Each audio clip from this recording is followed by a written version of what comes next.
Welcome to Technology Brothers, the number one show in tech, the number one live show in tech.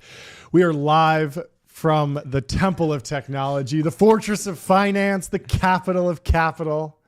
Today is Monday, February 17th, 2025. This show starts now. Jordy, how you doing? We're back in the studio. I'm phenomenal. in a new suit. You're maybe in a new suit? As of 2 weeks ago. Yeah, the black There we suit's go. relatively new. I'm still breaking it in. There we go. We're very good. happy to be back in the studio. We did 2 weeks away. Remote. It was some of the toughest weeks of our lives. It was terrible. Just being away from this the capital of capital. And I'm very happy to be back. We got a great show today. We do. We stopped recording Friday, and it just felt like 20 different headlines hit the timeline, and we were kind of thinking about doing a weekend show. We always are. Yeah. But for now, we'll stick to Mondays. You know, the really big podcasters, they always do emergency pod when there's breaking news. Yeah. I think of our show, every show is an emergency pod. Yeah. Every pod is an emergency pod. Exactly. You got to be live. You got to be breaking down what's happening on the timeline. The timeline was in turmoil this weekend, but Monday, it's President's Day, and we have an exciting announcement. PMF or Die just went live. There's 10,000 people watching it right now, the live stream. And yeah, it's just two dudes locked in a cage coding, trying to hit 1 million in ARR with just $25,000 in 90 days. What's going on? Yeah, so right on January 14th, we were talking, and I was like, should I post this? It's kind of hilarious. Yeah. There was just a simple idea to take two people, lock them in an apartment with $25K and let them build for 90 days and put them in the spotlight, basically give them a ton of attention and force them to have this sort of extreme level of focus. We ended up getting hundreds of applicants from all over the world, people building super cool, businesses are wanting to build apps in the cage. We ultimately selected two of them. And as of this morning, they kicked off building, and they are absolute studs for agreeing to do this. It's we've been a little bit concerned around how is this sort of constant attention and the pressure going to affect the players, right? It's an extreme. It's just they're submitting to themselves to something that many people would describe as torture, right? Being on a 24/7 live stream for 90 days in a row, and all you can do is work. But they were, obviously super excited about it, or they wouldn't have agreed to it. And it's actually Patty's, one of the players' birthdays today. Happy birthday. He's turning 22. He's turning 22 in the cage. With a live audience, but he's an absolute grinder, and there's nowhere he'd rather be, truly. Yeah, I think it's fantastic. It's weird. It's an experiment. It's, half performance art, half not. They are building a real company. Like, you will be able to download their product. And Blake's an experienced entrepreneur. Well, yeah, Blake is, they both are. Blake is very adamant that this isn't performance art. They want to build a durable, massive company, and they're certainly, putting the pressure on themselves. So we're going to be covering daily updates on the show. And so yeah, we'll keep you in the loop today. They're just getting sort of their dev environment set up. They're doing some, working on some product flows. We're working on the actual live stream product itself. But ultimately, this is just a view into their world for the next 90 days, and we're going to be recapping it, daily, weekly on the show, and then ultimately at the very end, we'll put together basically a documentary on what they accomplished, and there should be some pretty fantastic results. So it's already cool to see there's people in the chat that are joining in, just saying, I'm going to lock in with you guys from home, joining them on the journey. Anyone can it's do free PMF to lock or in. Die at home. It's free to lock in. Free to lock in. So it's a cool test of the thesis that, hey, it's cheaper and easier to build companies than ever before. You can get to 1 million ARR very quickly. We've seen this with Cursor. 100 million ARR is easier and faster than ever before. And so it'll be interesting to see how they do it. And it'll be really funny if they get out of the cage in like 2 weeks or something. I mean, anything can happen. It could be a grind. It could be, okay, game's over. Go enjoy Central Park now. They're in New York. Yeah, and the space that they're in, it's in New York City. I won't be any more specific than that, so we don't get hecklers. There was already people saying, asking if the players were single and stuff like that. So there's quite the fan base, but yeah, the setting is iconic. The skyline's incredible. It's beautiful. I've obviously been in there already myself, and at night when it gets dark out, you can just see the entire New York skyline. It's very iconic, and we'll see how late they work tonight. It's just gonna be funny to watch. It's every entrepreneur goes through this where it's 11:30, 12:30, 1. You're tired. You want to go to sleep. Your body's just stop, but you got to just keep pushing through. Yeah. And so everything will be completely transparent. Yeah. They're taking building in public to the absolute extreme here. Absolutely. And I mean, I love it as an experiment. Not many people stream on X. It's a newer feature of the platform, but I'm excited to see where it goes. Well, let's break down the show. We got a bunch of cool stories that we didn't get to last week that we're pulling forward, and then talking about a bunch of other stuff. We got our boys from El Segundo are in The Economist, a great puff piece. We got Alex Karp's in the Wall Street Journal. There's also a deep dive on Trump's cash bonanza in the Wall Street Journal. We're going to give you some timeline, of course, break down what's happening on X. Trump's whole life has been a cash bonanza. Really but the last month, he's really ramped it up. Yep, 100%. And then Meta is getting into humanoid robots. That'll be exciting to talk about. And then there's a proposal in Pirate Wires in the white pill section to turn Guantanamo Bay into Hong Kong. I'm sure that'll be fun to read through. So let's kick it off with the Gundo Boys. Defense tech is blowing up Silicon Valley's beliefs. This is from February 13th in The Economist. A very prestigious publication. There's been a lot of hate for mainstream media. I think The Economist has still got it. Great reporting. I enjoy reading it every week. And I never knew this. I just somehow didn't pay attention to this. But The Economist never publishes under the writer's name. Bylines.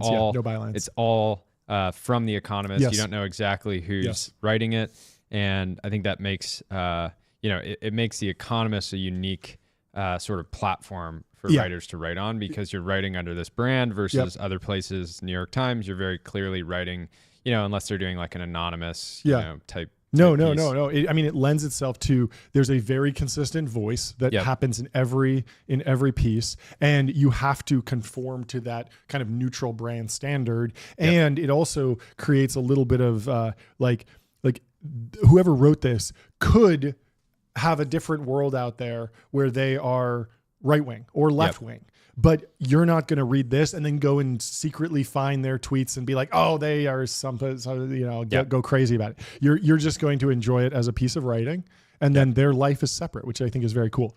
So the article says, in the back of an unmarked office building close to LAX, the main airport of Los Angeles, stands a rack of unarmed hypersonic missiles the size of small drain pipes. On February 6th, a camouflage truck ferried one away to New Mexico for a test launch with the U.S. Air Force. Such activity used to be common in El Segundo, the LA neighborhood that was once the hub of military spaceflight. Then the Cold War ended, and with it, much of the West Coast weapons business. Now it's coming back. Castilian, which we've talked about before, they make projectiles. They were founded in 2022 by 3 alumni of SpaceX, Elon Musk's rocket and satellite company, which was also created in El Segundo. Los Angeles is not alone in reviving the warrior spirit buried deep in its past. Silicon Valley is doing so too. It's in the early days, in the mid-20th century. It created Renaissance equipment for spy planes and semiconductors for missiles. But then the peaceniks took over, and for decades, defense became a dirty word. As recently as 2 years ago, Castilian couldn't open a bank account in Silicon Valley owing to the stigma attached for making weapons. It is fascinating that. And I actually had this with a portfolio company recently that got booted off of Rippling because it was anything defense related. So even today, you still cannot, to my knowledge, sign up for Rippling if you're doing anything in at all to do with the military. Really? Yeah. Okay, interesting. There is a shift. Like, Anduril, when they started, was purely defense tech. And even then, they didn't have any kinetic capabilities whatsoever. It was for a long time. It was software, but it was also sensor towers, which are just cameras. And then it was drones. And even the first drones, the Anvil drone, the Ghost drone is just a helicopter that just looks. We have to study Anduril's roadmap because it was very, very intentional. They just won the holographic, super soldier IVAS project.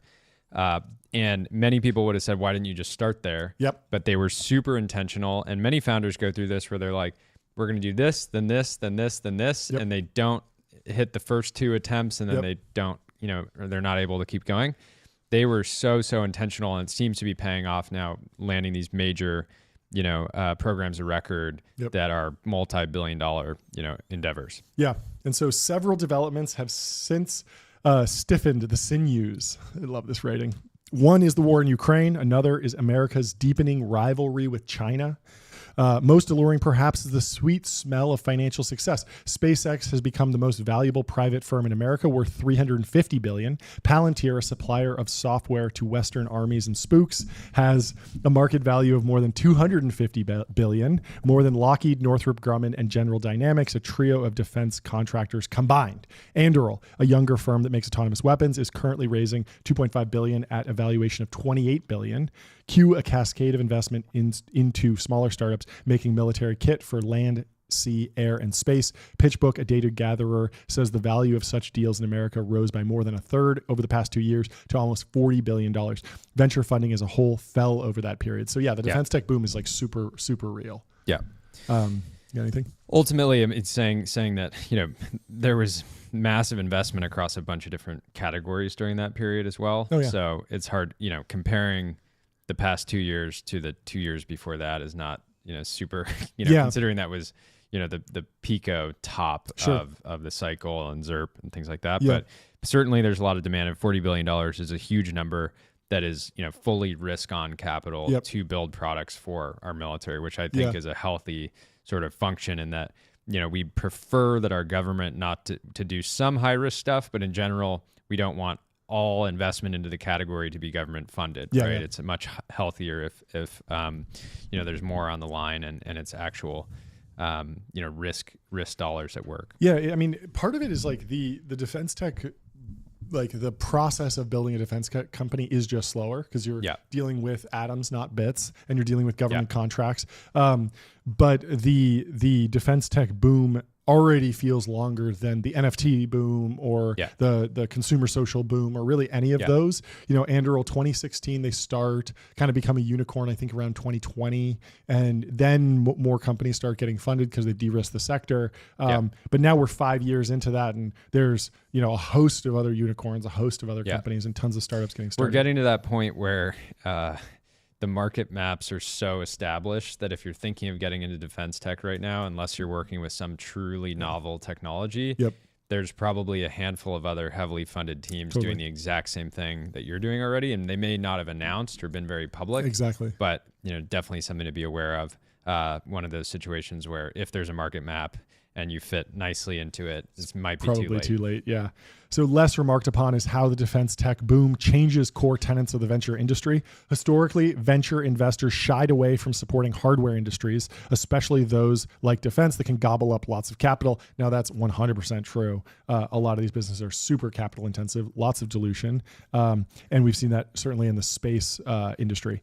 That is changing. So too is the worldview of many in Silicon Valley who have turned their backs on the libertarian ethos that prevailed in recent decades in favor of a chest-thumping patriotism that celebrates American military might. Silicon Valley's renewed interest in military hardware reflects the shifting dynamics of combat on display in Ukraine. Smaller weapons, notably drones, have supplemented and sometimes supplanted heavy armaments. That has left an opening for upstarts that can make cleverer and cheaper versions. Drones powered by whizzy artificial intelligence systems are in vogue. So too is thriftiness. Take Castilian as an example. For its missile system, it uses several automotive grade chips costing a few $100s rather than expensive space grade ones. It manufactures rocket motors itself to keep costs down. SpaceX's ability to shuttle satellites cheaply into low Earth orbit where they can scrutinize the planet has made space an increasingly affordable part of battlefield technologies. Yeah. Super interesting. Yeah, and people don't forget this. We've talked about it on the show before, but ultimately SpaceX, as much as it's a space company, is a defense company, right? Totally. If you can take huge payloads to space and bring them back, you can do, you can basically do the same thing with weapons, right? And so one lens to view SpaceX as a defense company disguised as a intergalactic exploration company, right? Yeah. There was a fascinating article in the Wall Street Journal today all about the mercenaries who are going to Ukraine from all over the place. They're recruiting veterans from I think Argentina and South America and Africa, and they're pulling people from all over the world. Crazy. And that's actually an interesting place that defense tech has not explored. I know some people have been talking about Blackwater 2.0 or starting some sort of military contractor, but looking at how does the human capital allocation and management side play into defense is something that is still kind of unexplored, almost like, to-do list apps for the military or something. Yeah. I'm sure there's lots of opportunity. Well, let's close out this Economist article with a great anecdote about Alex Karp, who we'll move on to in our second story. A revival of the warrior spirit is transforming Silicon Valley's relationship with the American government. The Technological Republic, which we have a copy of over there, is a forthcoming book co-authored by Alex Karp, Palantir's chief executive. It calls upon Silicon Valley to work with Uncle Sam on military programs rather than supporting environmental and social causes like those Mr. Karp champion patriotism. Those like Mr. Karp champion patriotism as the new corporate purpose, an idea that will appeal to many in Donald Trump's administration. Meanwhile, the long-established revolving door between the Pentagon and the defense industry is being extended to venture capitalists and tech firms. There's a lot of VCs going into DC and vice versa. That could help speed up the disruption to America's military-industrial complex, which many in defense tech hope for. Shyam Sankar, who we've talked about on the show many times, CTO of Palantir, he says, if the government doesn't figure out how to make the venture model work, this will not be sustainable. One issue is the meager share of spending that is available to startups. Another is the broad brush approach the Pentagon takes towards them. Mr. Sankar argues that the government needs to come to terms with Silicon Valley's power law, in which a few big winners generate fortunes, compensating for the many others that will fall by the wayside. The Pentagon also needs to transform away from cost-plus contracts, something that we've been talking about since Anduril launched, for almost a decade now, which are designed to enable big weapons programs and guarantee incumbent contractors decades of revenue in favor of fixed price ones that outsiders can bid on. So very cool article in the Economist. We love to see these things that we've been talking about for years kind of go mainstream. You can always count on an Economist article to kind of provide the definitive overview to the world, since it is a global publication. Anything else there, or should we move on to Karp? Let's move on to Karp. Right away in this Wall Street Journal article, you can see he's sporting his daily, what we can now determine is his daily driver. It is. Because he has been photographed in this a handful of times. Yes. Which is a Patek Philippe Aquanaut chronograph with an orange strap. It's a fantastic watch. It's available on bezel right now. So if you're in the market, I think they basically retail for like 140, something 150K. Somewhere in that range. So great daily if you've got, let's call it, 50, 100 million AUM, wear that thing. You can pretty much wear it anywhere. Karp has made it, clear. And I love this watch because it looks like a simple sport watch from afar. It doesn't scream, oh, look at this CEO with a massive Rolex on his wrist, GMT, whatever. It's timeless. It's classic. You can wear it in the boardroom. You can wear it, at a conference. And so really, just, setting the bar here. Ben, I think it's on the next slide, by the way.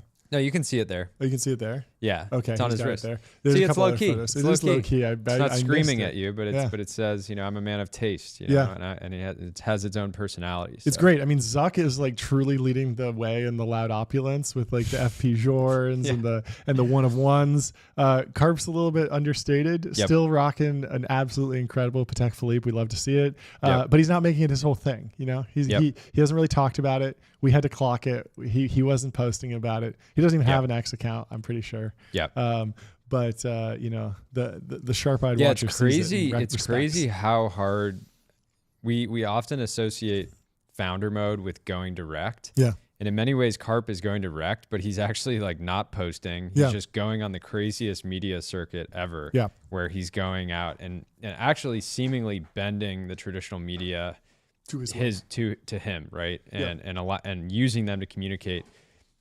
And it works in this scenario because it's a super timely message. Patriotism is in. Yep. It's no longer contrarian to want to fight and work and innovate for America.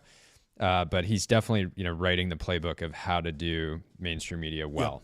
Yeah, I think of going direct as just being authentic and not being media trained or on talking points and having firmly held beliefs that you just espouse for years and years and years. And are super consistent on. Yeah. And he can go out and say exactly how he feels yep. without worrying, oh, am I going to piss some people off? Because he's totally okay with yep. pissing off some yep. people. Right. And I think Peter Thiel did the same thing, wrote a book, 0 to 1. Karp has a book out now and that is the foundation of his philosophy. Yeah. And then tons of podcasts, tons of, unscripted interviews, willing to talk about anything. Peter's done this with many 3-hour, 2-hour interviews, went on Rogan. Karp does the same thing. Happy to talk to anyone and doesn't need the questions ahead of time, doesn't need his talking points in front of him, and can just talk about anything. You can ask him about whatever you want, and he's an open book. And that is what I think of when I think of going direct. It's just, let's not... It might be direct from Karp's brain to the CNBC anchor, but there's not. But for so many other people, it's the CEO to the PR person to the press release to the journalist who's getting, hey, can you take that out? He actually didn't mean to mention this. Oh, and oftentimes, you saw Palmer on that podcast talking about conspiracy theories and stuff. Like, if that was even though that wasn't on Palmer's own show. Or his feed. It's still his message. Yes, and that message was not passed through a committee. To where it could easily get shot down. Hey, there might be some downside to you talking about JFK or whatever. Let's not go there. Yeah, and these are good references for founders or VCs that feel pressure. Oh, I need to figure out how to post on X. I need to figure out how to build my own audience. And it's not for everyone. Some people are born posters and some people are not born that way, but figure it out. But some people just don't like it. And so what's more important is having a really cohesive, exciting, meaningful message that you can just drill into people's heads. And if you build a big enough platform individually, then you can go get on our show. When we start doing guests, you can go on CNBC, go on Bloomberg, go on Rogan, et cetera, Sean Ryan, et cetera. So it's a powerful contrarian idea that you're not ashamed of in the least, that you repeat over and over a long period of time. And if it's good enough and what you're building is real, everyone will point the camera at you and you'll just be able to speak your mind. And that's it. Karp is an absolute dog, as we mentioned before. He's profiled here in this wonderful Wall Street Journal article. Let's kick it off here. It says, Palantir stock was days away from hitting an all-time high, and the company's chief executive, Alex Karp, had retreated to his cavernous mountain cabin. It features neatly captured the interests of a billionaire on a quest to save the West. The windows were adorned with curtains bearing an American flag motif. Completed and half-completed Rubik's Cubes were scattered on the coffee tables. It makes total sense if you're actually into Rubik's Cubes to just have a bunch of them, so you can just pick them up, whatever. It's great. You can try to do them in order really quickly. Time yourself. Yeah, it's very. I can do a Rubik's Cube, and it's very meditative. To actually do it. It's really fun if you're just kind of thinking. Oh, you're a shape rotator? Yeah. And Karp asks, do you want to see my guns? One of Karp's hobbies is long range shooting, which I've been saying is going to get more popular in PRS, precision rifle shooting, whose targets fall outside of normal parameters of a firearm, he explained. He struck a stance to show the blend of practice and instinct that combines for the perfect shot. More than 2 decades of running Palantir, a data analysis firm best known for working with the U.S. military and intelligence agencies, has made Karp a billionaire many times over through government work. Though government work represents only a portion of the balance sheet that leans heavily on commercial clients, it gives the whole company a secret ops vibe. Karp can talk about his own guns far more readily than he can talk about the more secretive activities of Palantir, whose market cap is more than $260 billion. In the cast of philosopher kings who have emerged from Silicon Valley in the past several years, Karp cuts an unusual figure. He is far from one name. Do you want to talk about his philosophy path? Wasn't he? Yes. He has a PhD in philosophy? He has a PhD in philosophy, and he studied under Jürgen Habermas in Germany. And there's a little bit of controversy about it because he transferred in and out of one program. And so the real PhD nerds are like, well, he wasn't fully Habermas's under his tutelage the entire time, or was he the mentor or not? Tell those people to go build a $260 billion company. And so I actually at one point I downloaded his thesis and tried to translate it and read it. It was very, very dense. Is it it's in German? It's in German, and I speak German, so it's very hard. This is good evidence that you can kind of go on if you're if you're truly goated, don't worry about the path that you're on, because you'll just find your way into greatness. Yeah, even if it's totally unpredictable. Yeah, I mean, especially with like everyone in the teal orbit, we've seen this. I mean, I'm sure that's how he got linked up. Is just doing something really interesting at the power law of some bizarre like niche hobby, instead of being super tracked and being like, hey, I want to like be a venture person and then go start a company. Like he was not like the MBA type, and so he got into money management and ran like a small money management firm in Europe, and then got linked up with Peter and started Palantir after 9/11, because the whole thesis was, with the internet and better data analysis, you could potentially stop the next 9/11 if you can piece the puzzle together before it happens. And so in the cast of philosopher kings who have emerged from Silicon Valley in the past several years, Karp cuts an unusual figure. He is far from one name status like Mark or Elon or Zuck, I guess, and indeed barely known outside small circles in tech and politics, or beyond the army of retail investors who have anointed him their anti-establishment billionaire hero. Since the nation's top tech CEOs traveled to Washington for Trump's inauguration 3 weeks ago, Americans have been guests at the shotgun wedding between Silicon Valley really, new administration. I don't know where this writer's going to take this article completely, but I actually love his writing style. Oh, it's great. It's really fun. Yeah, and that is a perfect way to describe a shotgun wedding. Shotgun wedding. Because Elon was saying, I'm not going to vote for Trump, like, or I'm voting for not Biden, like less than a year ago, like March of 2024. And then now, he was like, I'm not sure. Fast forward to January or February. He's saying, I love Donald Trump the most amount that a man can love another man without without being romantic. It's so good. It's like the greatest. Like I did you see the interview they did on Fox? But it's one of those things, like you take two polarizing, iconic people, Elon Musk, however you feel about either of them, they're polarizing and iconic. Yes. And then you let them actually get to know each other and work together. They're gonna, even if in another scenario they're not like best friends, they will respect each other's game. Did you see the Fox News interview that's going out where they did it together?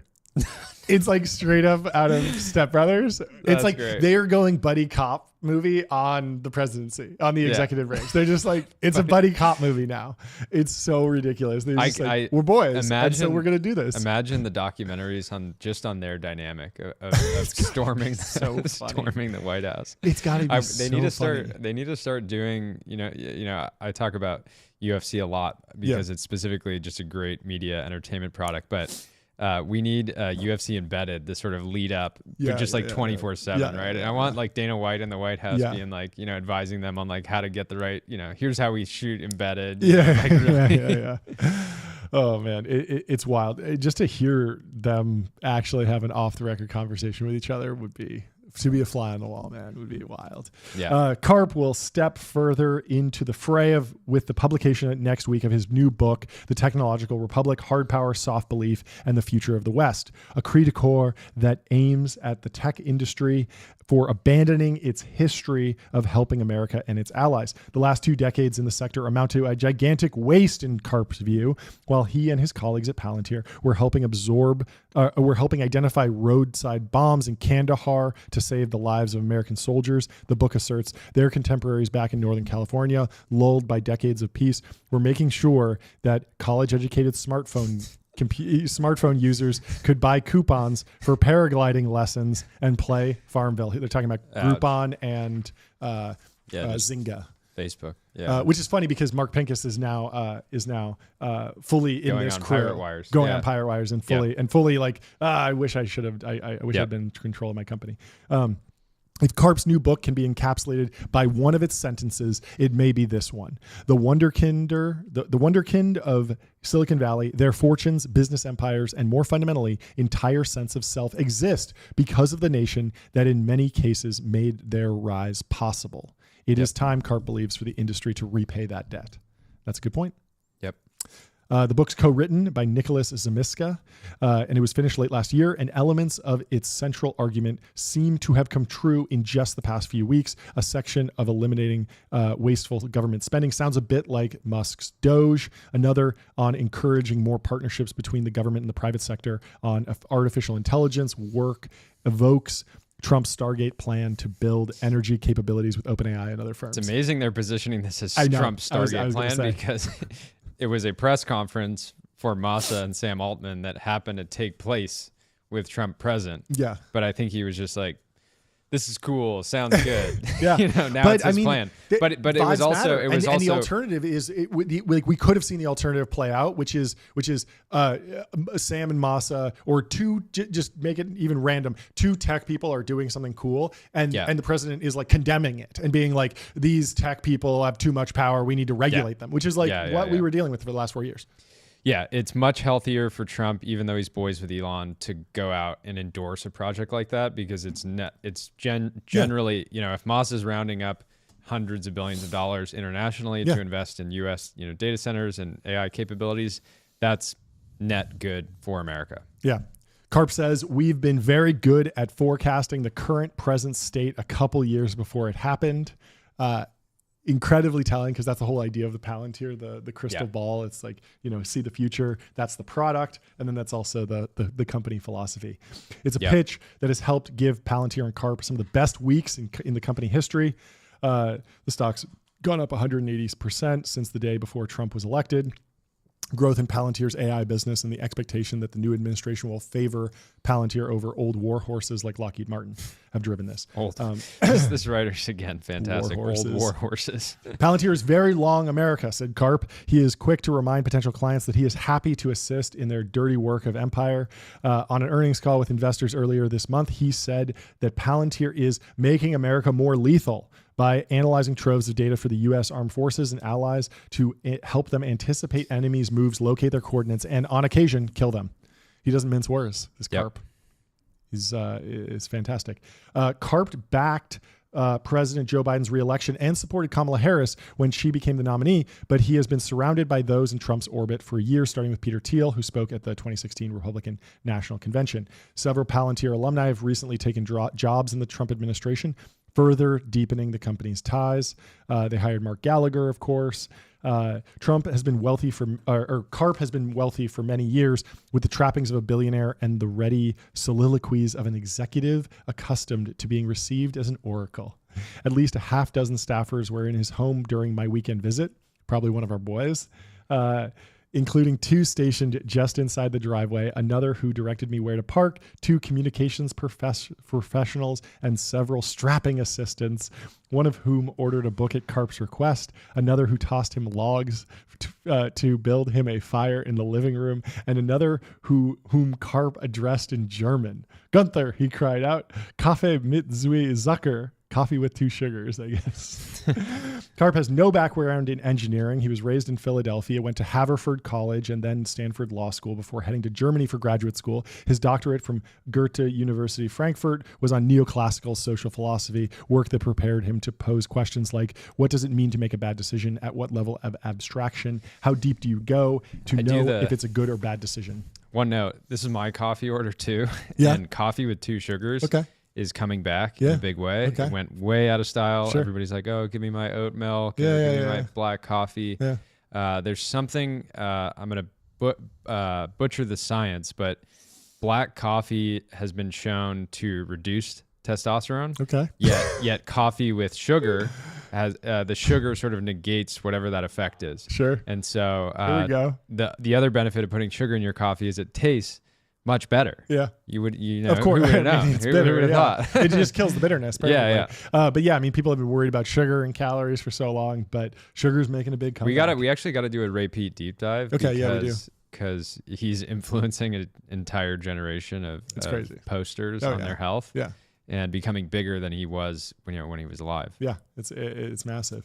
The company's early work traced a series of terrorist attacks to the same Iraqi village and identified a cyber network infiltration campaign against the Dalai Lama. Thanks to Palantir software, the U.S. military was able to find and eliminate roadside bombs in Afghanistan by discovering patterns in how they were deployed. And we broke this down on another show, but people always ask, oh, what does Palantir even do? And it's pretty easy to actually think about and visualize. You put all the data about what is in a different bomb. This one's got dynamite, this one's got TNT, this one's got C4, this one's got something else, and this one has nails, this one has shrapnel, and you put that all on a map and you can see where they're all coming from very easily. And so that's like the simplest, most basic product to think about. Obviously, they do a million other things with data lakes and storing all sorts of information, analytics, visualization, running AI on top of big data sets. So they started with $30 million in startup costs, largely covered by Thiel and his venture capital fund. Founders Fund. As the company saw its valuation grow, the central question emerged: what exactly did Palantir do? Descriptions of the company's offerings came crammed with jargon.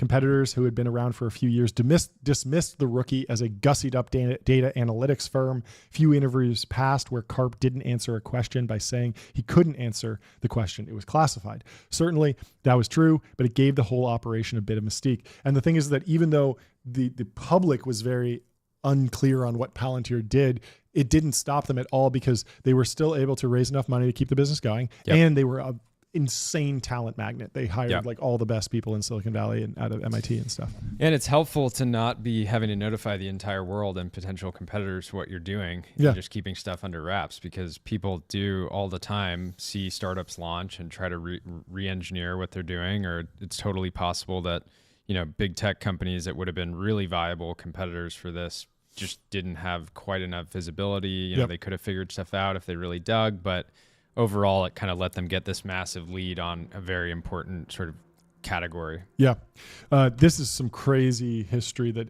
I think a lot of people don't realize, because they maybe just seen Palantir in the retail sector or as a retail stock. But in 2013, this was less than a decade after its founding. It was still a grind to get there, but Palantir had 1,200 employees and a valuation of $9 billion. So by then it was like this almost decacorn, very established company doing very real things. And everyone was like, "Oh, it's gonna IPO," but the opacity of Palantir's financials only added to its reputation as a black box. They finally filed to go public in 2020, and I think they went public in the tens of billions, like maybe 20 billion, and they were around the 50. Same. What? Under 50 billion, right? Let me look on public. Actually, and so Palantir went from in basically like 7 years, 9 billion to 20 billion, like not a huge growth era. It was kind of like a flat, like grinded out period. And then finally, once the AI narrative hit, once the business was really cooking, then it ripped. They went out at somewhere like 6.78 billion. Yeah. So a lot of people were like, oh, like what have they been doing for the last decade, basically? Yeah. Like that was the narrative. And they showed everybody. I love it. Insane. And so in 2020, he moved Palantir's headquarters from Palo Alto to Denver, because we seem to share fewer and fewer of the technology sector's values and commitments. And there were protests against Palantir that actually followed the company to Colorado. Karp started to gain a following, becoming a chief executive uniquely suited to a time when Reddit threads and viral clips can shape a company's identity as much as earning calls and analyst reports. Karp's memeable look, the untamed curly hair, the rimless glasses and white t-shirt, and unvarnished remarks have turned him into a celebrity among the retail investors who count themselves as Palantirians. That's one thing to know, it's sort online most of the time, but we'll allow it. We'll keep it clean in the WSJ. The dominant narrative, even as of 2020, is that the private markets had so much access to capital, it was becoming hard, or some people would say impossible, to generate meaningful returns, because these companies would go public, you know, with hundreds of millions or billions of dollars in revenue. And Palantir is basically, if you invested, you know, within the first few weeks of the IPO, you'd be sitting at roughly like a 35x at this point. So totally, you know, contrarian, and certainly wasn't obvious. Even when they went public, people would be, you know, talking poorly about the company and the stock, saying this is an overvalued consulting firm, blah, blah, blah, blah, blah. So that was the narrative that, you know, still today people will say, you know, try to figure out ways to sort of pick at it and find flaws in the business. But, you know, it's hard to argue with. Hard to argue with it at this point. Yeah. I love this quote. He says, "I really, really revere the people who revere me. This is not always the case if you talk to people who are famous," he said, holding court on the small staircase that leads to his sunken living room, dressed in house clogs and head-to-toe athleisure, including joggers, a zip-up, a vest, and a knit cap. Over his right shoulder, a chandelier ringed with 7 lamps and cast-iron moose heads. In 2020, you'll love this. Karp was paid $1.1 billion in total compensation, the highest of any chief executive at a publicly traded company. Yeah. In 2022, quick hit of the size going for Karp. That was a good one. In 2022, with Russian tanks rolling into Ukraine, he warned against nuclear escalation in the war, but acknowledged that bad times are good for Palantir. Around the same time, however, Palantir reported a decline in revenue growth from its government contracts. Shares sank to less than $7 before their steady climb in mid-2024. The surge in recent months has led some analysts to set new price targets for the company, but its fast-rising stock has led others to question whether Palantir can ever grow into its massive current valuation, which gives it a market capitalization more than twice of Lockheed Martin. But is Lockheed Martin in founder mode? No, they are not. Today, Palantir is leaning into its reputation as a dominant player. A commercial for the company aired during the Army-Navy football game last year, played like a Tom Clancy thriller with drone swarms, infrared missiles, and even a tagline fit for a 1990s movie poster. Battles are won before they begin. Pretty great. So the Technological Republic is likely the only book by a business executive to feature 3 epigrams, one in German, citations from the Bible, Richard Linklater's Before Sunset, and an outright attack on a market leader, Google's shallow and thinly veiled nihilism. Brutal. Karp admits it wasn't the most commercial of choices. The book I should write to sell, he said, would be AI Karp, AI Karp, AI Karp. He knows the memes. He knows. It's great. He's advocated for many. Clearly, this is meant to be the bedrock of the next 20, 30 years of Palantir's work, not a commercially successful New York Times bestseller. Although I'm sure it will. I'm sure it will rip. New York Times. When is it actually? Does it release this week? We gotta figure out when we can talk about this thing. But I got a copy right here: The Technological Republic: Hard Power, Soft Power, and the Future of the West. It looks fantastic. It releases tomorrow. Okay. So we could talk about it tomorrow if we can power through this thing tonight. Maybe I'll stay up all night, put myself in the cage. Yeah, turn on PMF or Die. Yeah, and just reading. Oh, okay. Okay. It's not too much of a beast. There's a bunch of end notes here, so I could probably get through this. It's 218 pages, more or less. Yeah, I could rip through this. Yeah. Easy work. Yeah. You do page a minute. It's it's not a coffee table book size. It's like, reasonable font. Hey, I can rip it. Off the stream, John. Oh yeah. I can't share it yet. It's embargoed. It's embargoed. And then they also have The Republic, which is their magazine that they publish at Palantir. Very nice. I got a copy. I don't know if this is something that you can just go pick up, but it looks beautiful. Look, American Power and the Cost of Uncertainty. I mean, the design language is fantastic. Wouldn't you agree? It's like really cool design. We love these printed things. That's what I'm saying. Palantir and Anduril have such dominant brands. Yeah, totally. They're distinct in their own ways. Yep. But it's hard to come in as a defense tech brand. You really have to carve out. They've clearly are owning 2 of the best possible niches, which is sci-fi, futuristic, and sort of elevated modern. Inspirational, patriotic, establishment, feeling branding. So yeah. Well, let's move on to how the Trumps turned an election victory into a cash bonanza. This went out on Valentine's Day, February 14th. In the Wall Street Journal. I'm sure there'll be a lot of fun stuff in here. It kicks off when Amazon.com founder Jeff Bezos dined with Donald Trump and his wife and Melania at Mar-a-Lago in December. There was a lot at stake for both men. Bezos, a titan of industry whose company is crucial to the U.S. economy, was rebuilding his relationship with a resurgent and powerful soon-to-be president. A lot was at stake for Melania, too. She was looking for a buyer for her documentary about her transition back to First Lady. Her agent had pitched the film, which she would executive produce, to a number of studios, including the one owned by Amazon.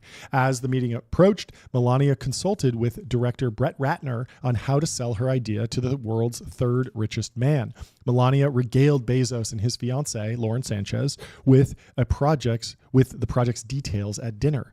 Just over 2 weeks later, Amazon, a company that prides itself on frugality and sharp negotiating, agreed to pay $40 million to license the film, the most Amazon had ever spent on a documentary, and nearly 3 times the next closest offer. Wow. And to put that in perspective, the Obamas sold the rights to their books for $65 million. Okay. After the 8 years. After the 8 years. So, and those were the book rights? Those are the book rights. I feel like book rights could potentially even bring in more if it's a presidential memoir, because it's like everyone is going to pay $20 for that. Whereas this, it's like, you might sign up for Amazon. I mean, the bull case for this is like there are a lot of conservatives who have not historically subscribed to Amazon Prime because it's been a lot of Hollywood, like elite, like left wing content, right? Yeah, but also if you want to buy stuff online, it's some of the best value. Yeah, that's true. If they're so anti-Bezos that they're like, no, I want to pay, maybe, I mean, some of that demographic is possible. Yeah. Is why would more I than buy happy with the supplements on Walmart. Amazon when I could go to InfoWars shop? Yeah. And get some alpha off-market tests. Okay. Who knows? Well, Amazon's certainly happy to have it. Netflix and Apple declined to even bid. Paramount made a lowball $4 million distribution rights offer. Disney, the most interested studio behind Amazon, offered $14 million. Yeah, and so this is like where people like are kind of overpaid. Yeah, this is where people are going to say this is borderline corruption in the sense that the market clearing value for this, Amazon could have paid $14 million and $1 basically. Yeah, probably to sort of win this think deal. So. But they felt the need to pay two. But they might not know because it might be a blind auction. So they might be thinking, oh well, like Disney's deals of this size. I'm surprised Disney went so high. I would expect maybe Netflix to go for it or Paramount for sure going for it. But Disney, what is this going to be next to like Mickey Mouse and like you know. Toy Story, like this, this doesn't feel like a Disney show to me. It feels like it's going to be, people would say, people might position this as, Amazon paid $14 million for the film, for the rights to the film, and $26 million as to gain the favor of the king. Potentially. Who knows? People might say that. Some people might say that. We licensed the upcoming Melania Trump documentary film and series for one reason and one reason only, because we think customers are going to love it, said an Amazon spokesman. The first mentality that Bezos. The first lady's cut is more than 70% of the $40 million, according to people familiar with the matter. And they're still looking for more. Melania's agent has been trying to sell sponsorships for the film. Let's TV go. Coded. You're speaking TV my coded. language now. Let's go. Starting at $10 million. Let's get a Wander. Let's put ramp in there. Let's get some bezel. Let's get some ad quick stuff in there. Let's get Melania sleeping on an 8 sleep. Let's get her in a NASCAR jacket. Let's get her buying, just with brands everywhere. Let's get her buying her own token on public.com. There we go. Yeah. I want just sponsors everywhere. I want a those ticker glasses, at the bottom. All the interviews you can do, like the glasses that have like the ad overlay. I'm thinking of it's New Year's 2000, 200. And you look through the zeros, but it's like some brand sponsored. I like that. Yeah, maybe some stick-on face tattoos. Has Melania ever attempted a beauty brand? Because that's sort of like if you're a big female celebrity, launching beauty products which are have better margins than software that are widely appealing to a female demographic. I don't know. It would be maybe that's up next. Maybe she's the next Kylie Jenner. Melania Cosmetics. If you're looking to get some distribution for your startup and you want to sponsor the Melania film, sponsorships start at $10 million. Yep. She was advertising them to prominent CEOs and billionaires who were at the inauguration, according to people familiar with the matter. I love that she's just there. You're like, oh yeah, it's the inauguration. Like, this is so great. Like, let me bend your ear for a second. I got something you're going to want to hear about. I got some good ad inventory for you. Why don't we throw Apple in here? Hey, I'd love to get the deck. Yeah, hey Zuck, you're here. Why don't we advertise the Meta Quest? I'll just be wearing the Meta Quest the entire time. 5-second feature, just sort of like panning across your product, $10 million, ramps up to $50 million if you want her to actually really hold the product and talk about it. Why not? I would love a podcast style ad in the documentary. Hey guys, sorry to interrupt. I hope you're enjoying the documentary. This is what I want. Today's this has been sponsored by Athletic Greens. Yeah. Athletic Greens is a great way, fantastic way to get your daily greens in an easy to mix and drink, shake. Hey, thanks for watching the early life section. This Act 1 is sponsored by Yeah, you can really fit a lot of ads in that bad boy. Yeah, sponsored by Honey. Buyers would get thanked at the end of the credits and be invited to the premiere. These overtures were made independently of the deal with Amazon. Thanked at the end of the credits. It's so funny. The Melania's agent is when they're producing the film being like, all right, so odd request, but we have to have her driving a Kia or a Hyundai. Ideally the Kia though, because they're willing to spend 10 and Hyundai low bid it with a $5 million offer. I love it. Amazon's just like, wait, you what? know that this is like actually how Hollywood works. Yeah. Like I talked to a guy who was like very early on in like the Kim Kardashian world, and what he would do, how he would make money, is he'd say like, hey, Kim Kardashian, we got a deal with you. Range Rover wants to do like a Caught in the Wild spot with you. Yeah. So just drive to this location, get out. I'll have the paparazzi guys there. We'll take the photos, and Range Rover is going to send you a check for $50K. And she'd be like, "Great, okay." I just drive to my local like Target. I just go get gas, and I'll just wear. And then what he would do is he would go and be like, "Hey, Nike, I'm going to have her wearing Nike. It's $50K. Hey, Target, she's going to be parking outside of Target. Pay me $50K. Yeah. Hey, Starbucks, she's going to be carrying a Starbucks.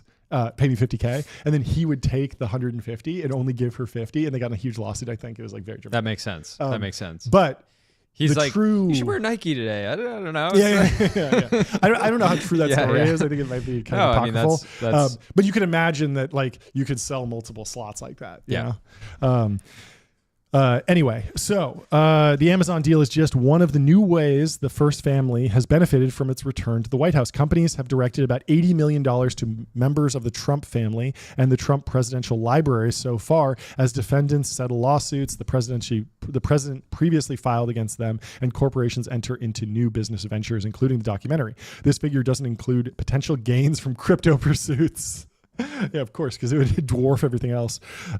Much of the legal settlement money will go to a fund for the president's library, a not-for-profit whose mission is to preserve and steward Trump's legacy. But Trump's share of a $10 million settlement Elon Musk's ex agreed to this week is expected to go to him directly, according to people familiar with the matter. And of course, that was from the deplatforming stuff, which does have some legal basis, but also it's like as soon as Trump won and the new owners of the platform were like, hey, we would like this guy, they all shelled out. If Trump had lost, it would be interesting to see where those settlements shook out.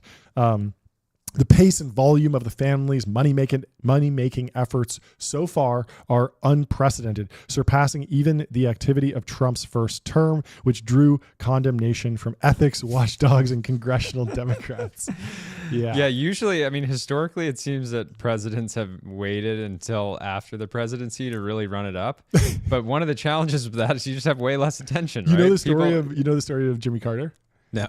He owned like a share in a peanut farm, and he divested because he was like, I wouldn't want the American people to think that I'm like in the pocket of Big Peanut. Big Peanut. And so I'm just going to wipe my hands clean of the peanut farm. Big Nut.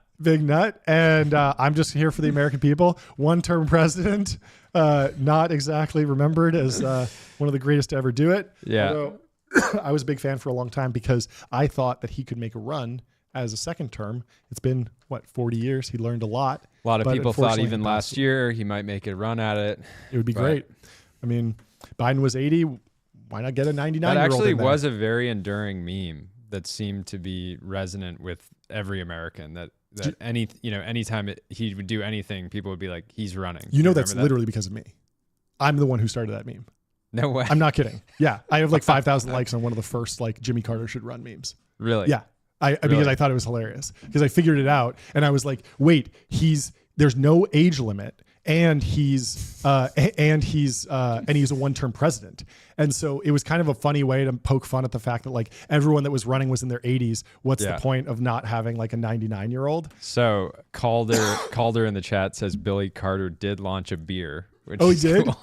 Let's go. Yeah. I mean, you have to imagine that Trump can and did you probably just call him Billy Carter? Well, that's what is it? Jimmy Carter. Oh, Jimmy Carter's the president. Calder's in the chat said Billy Carter. I don't know who Billy Carter is, but is that? We got to look. Hilarious. I think it might be Jimmy Carter's brother. I love it. Okay, so the younger. So here it is, Billy. So Calder was on it. The younger brother of U.S. President Jimmy Carter promoted Billy Beer. And Peanut Lolita. So why are we getting mad about Trump coin and Melania coin? This is like there's a precedent here. This is as old as time. This is how America does business. Come on, this whole article is ridiculous. Like, everything here is like it's completely bog standard. Let's go. This Trump organization, Trump's main real estate and licensing company, last month said the president wouldn't be involved in the day-to-day management once he took office, and that the company wouldn't enter into new contracts with foreign governments during his presidency. As part of the ethics plan, the company also hired an external lawyer to assist in developing internal policies to avoid perceived conflicts, and said it would donate to the U.S. Treasury the profits it receives from foreign government officials it can't identify at its hotels and other businesses. Trump's investments and assets will remain in a trust managed by his children, and Trump will have limited access to the company's financial information. Managed by his children, who are with him 24/7 and doing his bidding at all times. And living in the White House, basically. Who knows? And unlike in 2017, when Trump said his company would forego foreign deals with both governments and private partners, the Trump organization remains open for business with foreign companies. The top of the Trump Organization website reads, "Coming soon, a preview of Trump Organization's global portfolio expansion." Very fun. An absolute dog. He really is setting a new precedent, and he will basically be the bar in which future presidents, I don't think JD Vance, even if he wanted to, if he was the next president, would be at all capable of monetizing this well. It's even if you're not supportive of the extreme monetization of the White House, it's certainly done in a very impressive way. Multi-product strategy. Trump could take Trump Holdings public right now at probably $100 billion valuation, right? If you just looked at the sort of like collective earning potential at the various business lines. But he really tried to do a lot of this early in his career with like Trump Stakes, Trump University, and it just seemed like he was like early on all that, and like maybe it would work better now. The original Alex Hormozy. He was. The original Andrew Tate. That's more like it. I mean, Hormozy doesn't really pump his own companies. He doesn't really say like, go to my gym, right? Yeah. But Tate is much more like it. But I think this is just the other thing. I don't know. This was in the news today. Apparently, the Trump admin is putting pressure on the government of Romania to try to reduce the Tate brothers' like travel restrictions, because they're basically apparently locked down. PMF or die style. They really kind of wrote the playbook for PMF or die. Anyways, back to the article. Okay. The Trump organization sells merchandise, including a $95 ornament with a 3D depiction of Mar-a-Lago and a $550 gold Trump branded bling clutch. Trump also licenses his names to companies selling, for example, a $100,000 18 karat gold tourbillon watch. Wow. The Trump watch is $100K. I had no idea. I didn't know. They have more of an entry level watch too. That's a few hundred, I think, in the sub $1,000 range. I think it's a good gift for a VC who's trying to, stake their claim as a right wing influencer. All of a sudden, put it all on the line. Yep. Show us, what do those fees really got? Show us that you got the watch. Well said. The Trump organization, meanwhile, has been in talks to reclaim its hotel in D.C., the lease for which the Trumps sold in 2022 for $375 million. I believe that's they sold the lease, just the lease. Yeah, the right to occupy the space. I'm sure it was good rates. Long term, but yeah, I think it's the Waldorf Astoria. I'm not sure about this, but I think that when Trump became president in 2016, he took over the Waldorf Astoria, owned it, and then it was like his spot, basically. Which is so crazy. It's such a way to put you're coming to, let's say you're coming from anywhere in the world to meet with Trump. Yeah. If you don't stay at the hotel, it's very obvious. Imagine being like, oh, let's just meet at my hotel. Yeah. And then, oh, you're not staying there? Like, what? Just come down from your room. Like, let's just do this right now. And they're like, oh, I'm actually at the Four Seasons. No, the Waldorf meeting is canceled. Beautiful. It's a beautiful hotel. It's like this big, it's like this square with like, there's like views on the inside, basically. Yeah. It's like a big empty open hall. It's very cool. We've talked about this before. Don Jr. joined a series of corporate boards, which sent those companies' stocks soaring. Crazy. Even Trump's youngest son, Barron, has shown interest in following in his father's deal-making footsteps. The 18-year-old and 2 others registered an entity in Wyoming called Trump, Fulker, and Roxborough, which one of the partners described as a high-end real estate development company. The entity was dissolved in November after much press attention. Interesting. Damn. I wonder what Barron will wind up doing. I'm excited for him to start going on the pod circuit. You know he's going to drop some crazy stuff eventually. Crazy. So, there's so much stuff. There's so much stuff in here.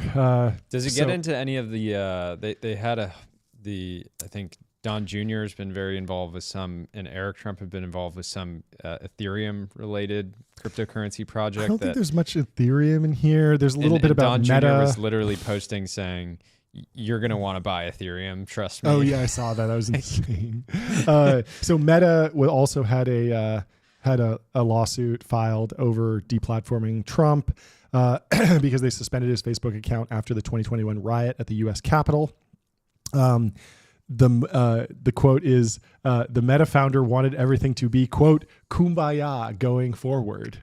And so Meta agreed to pay $25 million, which is like what they make in 5 seconds, with $22 million going to the Trump Library Fund. I'm like getting extremely pumped up about this library. Yeah, I love presidential libraries just generally. Yeah. I think they're amazing. I think that they are. What's the one nearby? Is it cool. It's the Reagan one. Reagan. It's close because he was in California. So I don't know the Trump library. Would that be in Florida or New York? Could be kind of anywhere. But I mean, presidential libraries are it's amazing. You get a new like historical monument and a new library that can put on all sorts of different stuff, and it just acts as this amazing collection. It's not entirely just about like the individual. It's also like also just like a place that you can visit and go, and it's an activity. It's really cool. And so the move also had an upside for the social media billionaire, better relations with the new president with whom he met in the White House 2 weeks after his swearing in. Meta declined to comment. ABC News also paid up. Disney paid $15 million weeks after the election to resolve a defamation lawsuit. So as soon as Trump got in, they're like, hey, let's clean up all these lawsuits. We'll pay. If you lost, it'd be another thing, but we don't want to go to court with the president. Yeah. Settlement and talks. So X settled for $10 million. There's now in recent months, Trump's lawyers have pursued settlements with Paramount Global over a CBS News interview with former Vice President Kamala Harris and with publisher Simon & Schuster and author Bob Woodward. They're suing everyone. They're suing, I think, CBS for editing the Kamala interview down a little bit and taking out something and kind of like making her look better, and they're framing it as like that was a voter manipulation. Yeah, kind of. It was like an in-kind donation, or like it helped her do better in the election. So they should have to pay for that. Then they're also pushing for a settlement with Google over deplatforming Trump's YouTube account. I mean, they're going after everyone that kicked him off. They're going to come for Pinterest soon. Yeah, everyone. I do think it's interesting, right? If you look at the last however many years, it does seem that deplatforming Trump was just unilaterally a bad decision. At the time, there were some real reasons that people believe that was the right decision, and clearly there was close coordination with big, tech platform CEOs to sort of do it collectively, right? We've talked before that he got kicked off of Pinterest. Yeah. You can imagine he's sitting there, mood boarding his next, the next Trump, hotel property. Suddenly his Pinterest account is gone. He's like, but it was very wide reaching. And I think that in hindsight, bad decision. It's probably good for there to be some consequences for, there should be consequences for decisions. And so, who knows? Hopefully they're so political. It's yeah. If he wins, but of course, when Trump lost and then January 6th happened, it was pretty easy if you were in a group chat with every other big tech CEO, and it's like Sundar and and Tim Cook and Zuck and everyone else, and they're all like, "Yeah, this is too far. Yeah. We got to kick him off. Let's all go at the exact same time." No one's saying like, well, but what if he comes back and wins in 4 years? Yeah. No one was steel manning that. Saying that. Didn't seem viable. No. Can you imagine, this data will never be, public, but can you imagine his average legal bill per day to not only fight incoming lawsuits, but the outgoing ones? Must be insane. It's probably like $100 50K incoming, 150K outgoing every single day. Oh yeah. So just a carrying cost of 250K per day of just like ongoing lawfare. So gnarly. Yeah. So gnarly. Well, and that was why, you know, one reaction to the Trump meme coin, we asked somebody, you know, how would you kind of defend this, right? Because a lot of people would say there's zero reason for this. It's purely a money grab. And one person defended it from the lens of, this is a way for Trump's fans to effectively do a wealth transfer to somebody that they love. Yeah. Basically in support of like over the last however many years, you've had this taken away from you, this taken away from you. You've dealt with all this stuff. This is a way for the average, you know, Trump fan to just basically give him like $50. Yeah. You know? And it's just sort of like a donation in many ways. Yeah. Well, let's move on to the timeline. We got a controversial post from Bulgari. Ambassador Miriam Leone shines in Bulgari high jewelry at San Remo Music Festival 2025. And I wanted to highlight this. 19 likes, absolute banger, of course. Bunch of hashtags since the Bulgari social media official clearly hasn't been on X in a few years. But controversial post. Somebody chimes in. The only reply they got, so sorry, Bulgari, my dear, beautiful testimonial, great jewelry, but very poor styling. Miriam Leone's outfits were underwhelming last night, to be nice and say the least. So Mogged. I will let you be the decider. Ben, if you go to the next slide, you'll see a close-up of Miriam Leone, and there's another one. What do you guys think in the chat? Do you think her outfits were underwhelming, or do you think they were lovely? These are the important topics of the day. These types of conversations, they're only happening on X. So, you know, we got to go through that. The real heavy hitters. We got another post. Watch out, folks. Hackers are coming for your X account. Blake Scholl posts, most clever phishing email I've ever received. He almost fell for it. And it's a phishing scam that comes from X Notices. And it says, we noticed a login to your account, B. Scholl, from a new device. Says a hacker's coming in from Russia. And he almost fell for it. A lot of people, this was going around. A lot of people were almost falling for this. You get an email from a scammer, says X Notices, and you click it. I mean, a lot of turmoil because everything's changing over from Twitter to X. You don't exactly know what the email will come from. Systems are changing. A lot of people trying to get into accounts, especially if you have a big following, because they want to drop a meme token. And Kleiner got hacked. I'm assuming this is what happened to Kleiner. Probably. Yep. And lots of other people. I mean, I've seen tons of people fall for it. And it's very risky. So stay safe out there, folks. Should we talk about the first electric Ferrari to be unveiled on October 9th? And Colty Barra says, I don't think I like this part about the future. Ferrari's CEO said the firm will unwrap its future at its Capital Markets Day, hinting at a debut for EV. What do you think of the design? How do you like the car? So I'm not ready to say that this is the actual even render that Ferrari's released. Yeah. I oftentimes when a car like this gets teased, fans and just some of these platforms will make a render so that it's a more engaging article, but it didn't come from Ferrari at all. Sure. So I'm not sure that this is actually anything that Ferrari's put out. They clearly, if it is, they tried to make it. Ferrari wouldn't reveal their EV 6 months before actually revealing it, right? So let's just assume this is a render. Overall, Ferrari's, we've talked about this on the show before, they're in a weird spot. As a brand, a lot of their new cars aren't selling well. The real super fans, the people that are in the top 1,000 customers aren't getting the cars that they want. And there's just been a lot of pushback. You like the 12-cylinder. I'm not a fan at all.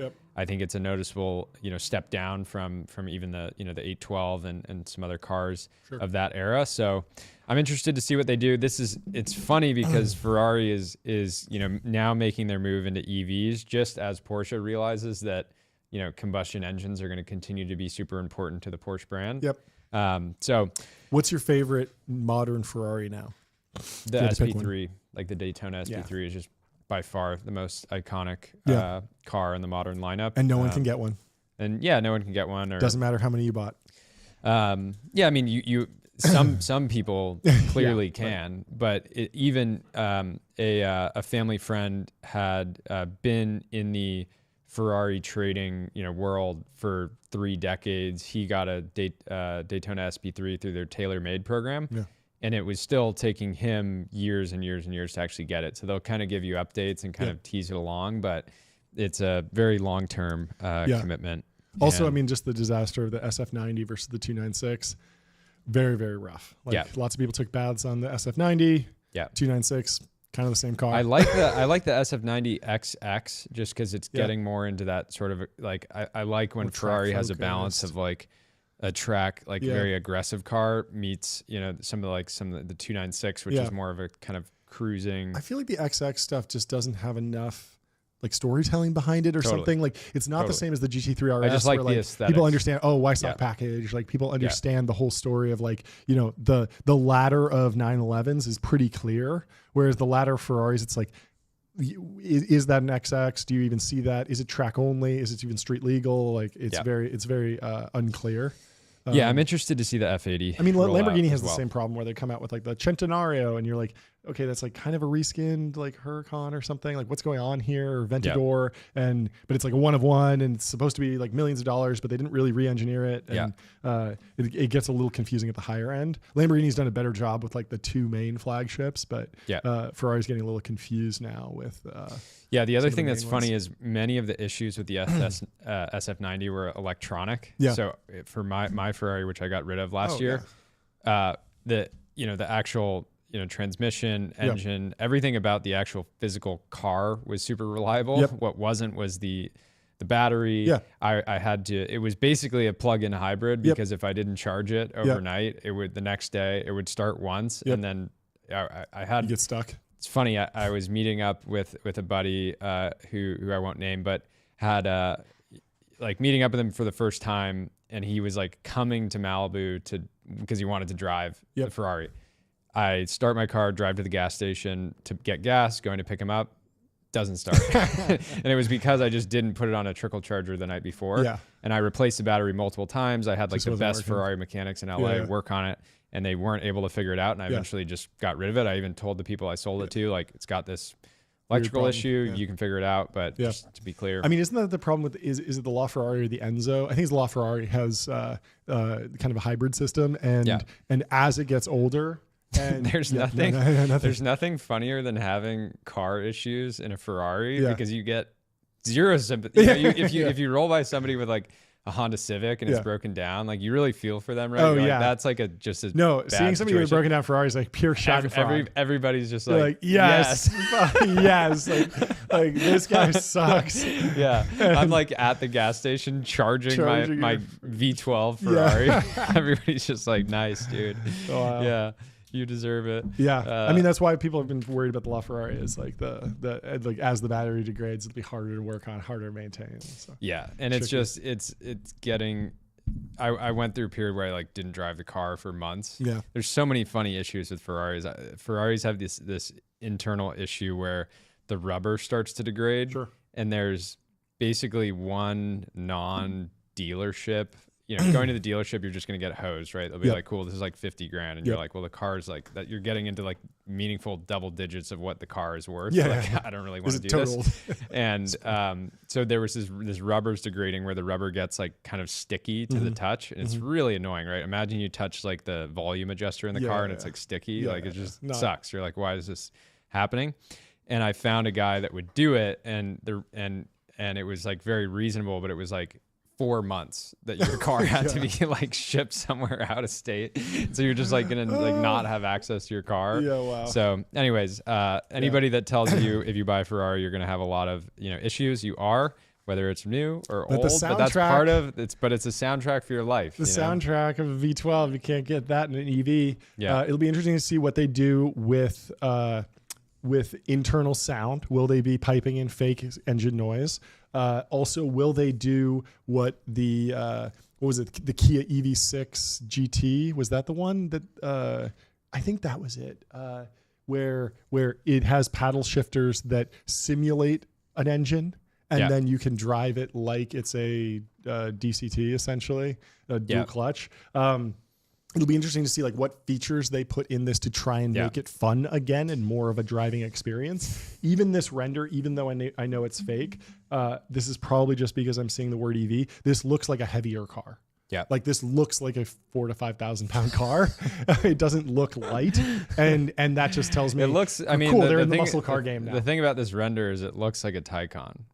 Yeah. And if all the EV manufacturers just adopt the language of the Taycan and the Tesla because it's a EV, that's gonna, that's not the best. And like we've talked about this, we want to see Tesla do like a sedan version of the Cybertruck, like something like really not a sedan, sort of hypercar version. Yeah, there you go. 2-door. Anyways, or convertible. It's crazy that you still, what the best convertible EV is right now? The Hummer EV. Yeah. That's like the only one you can buy, basically. Is there a Range Rover EV that has a convertible? Maybe. No, I don't know about that. No. I haven't seen it. But yeah, Tesla does not sell a convertible currently. It's like, that's crazy. I mean, I get nobody buys these things, but like, I still just want them to be available and around. Yeah. Even if they're bad business. It's just sad that it's like, it's turning into an appliance. Okay, everyone has an iPhone, right? Yeah. But somebody was comparing the EV kind of conversion and what happened to the quartz crisis with watches. So once Japan came out with quartz watches, they were more accurate, they were cheaper, and the Swiss watchmaking industry was like destroyed because everyone, like back then it wasn't, you need a dress watch that's a really high horology because it's a status People item. still needed it was watches like you needed to tell the time. Yeah. And so it was like, why wouldn't I just get something with a battery and a quartz watch that's, way always more on. accurate and always on and way cheaper. And so the market like shifted and the quartz crisis like destroyed a lot. And then eventually the quartz industry, watch industry got like re-wrecked basically, right, by the iPhone. Or mobile devices. Exactly. But the Holy Trinity made it through.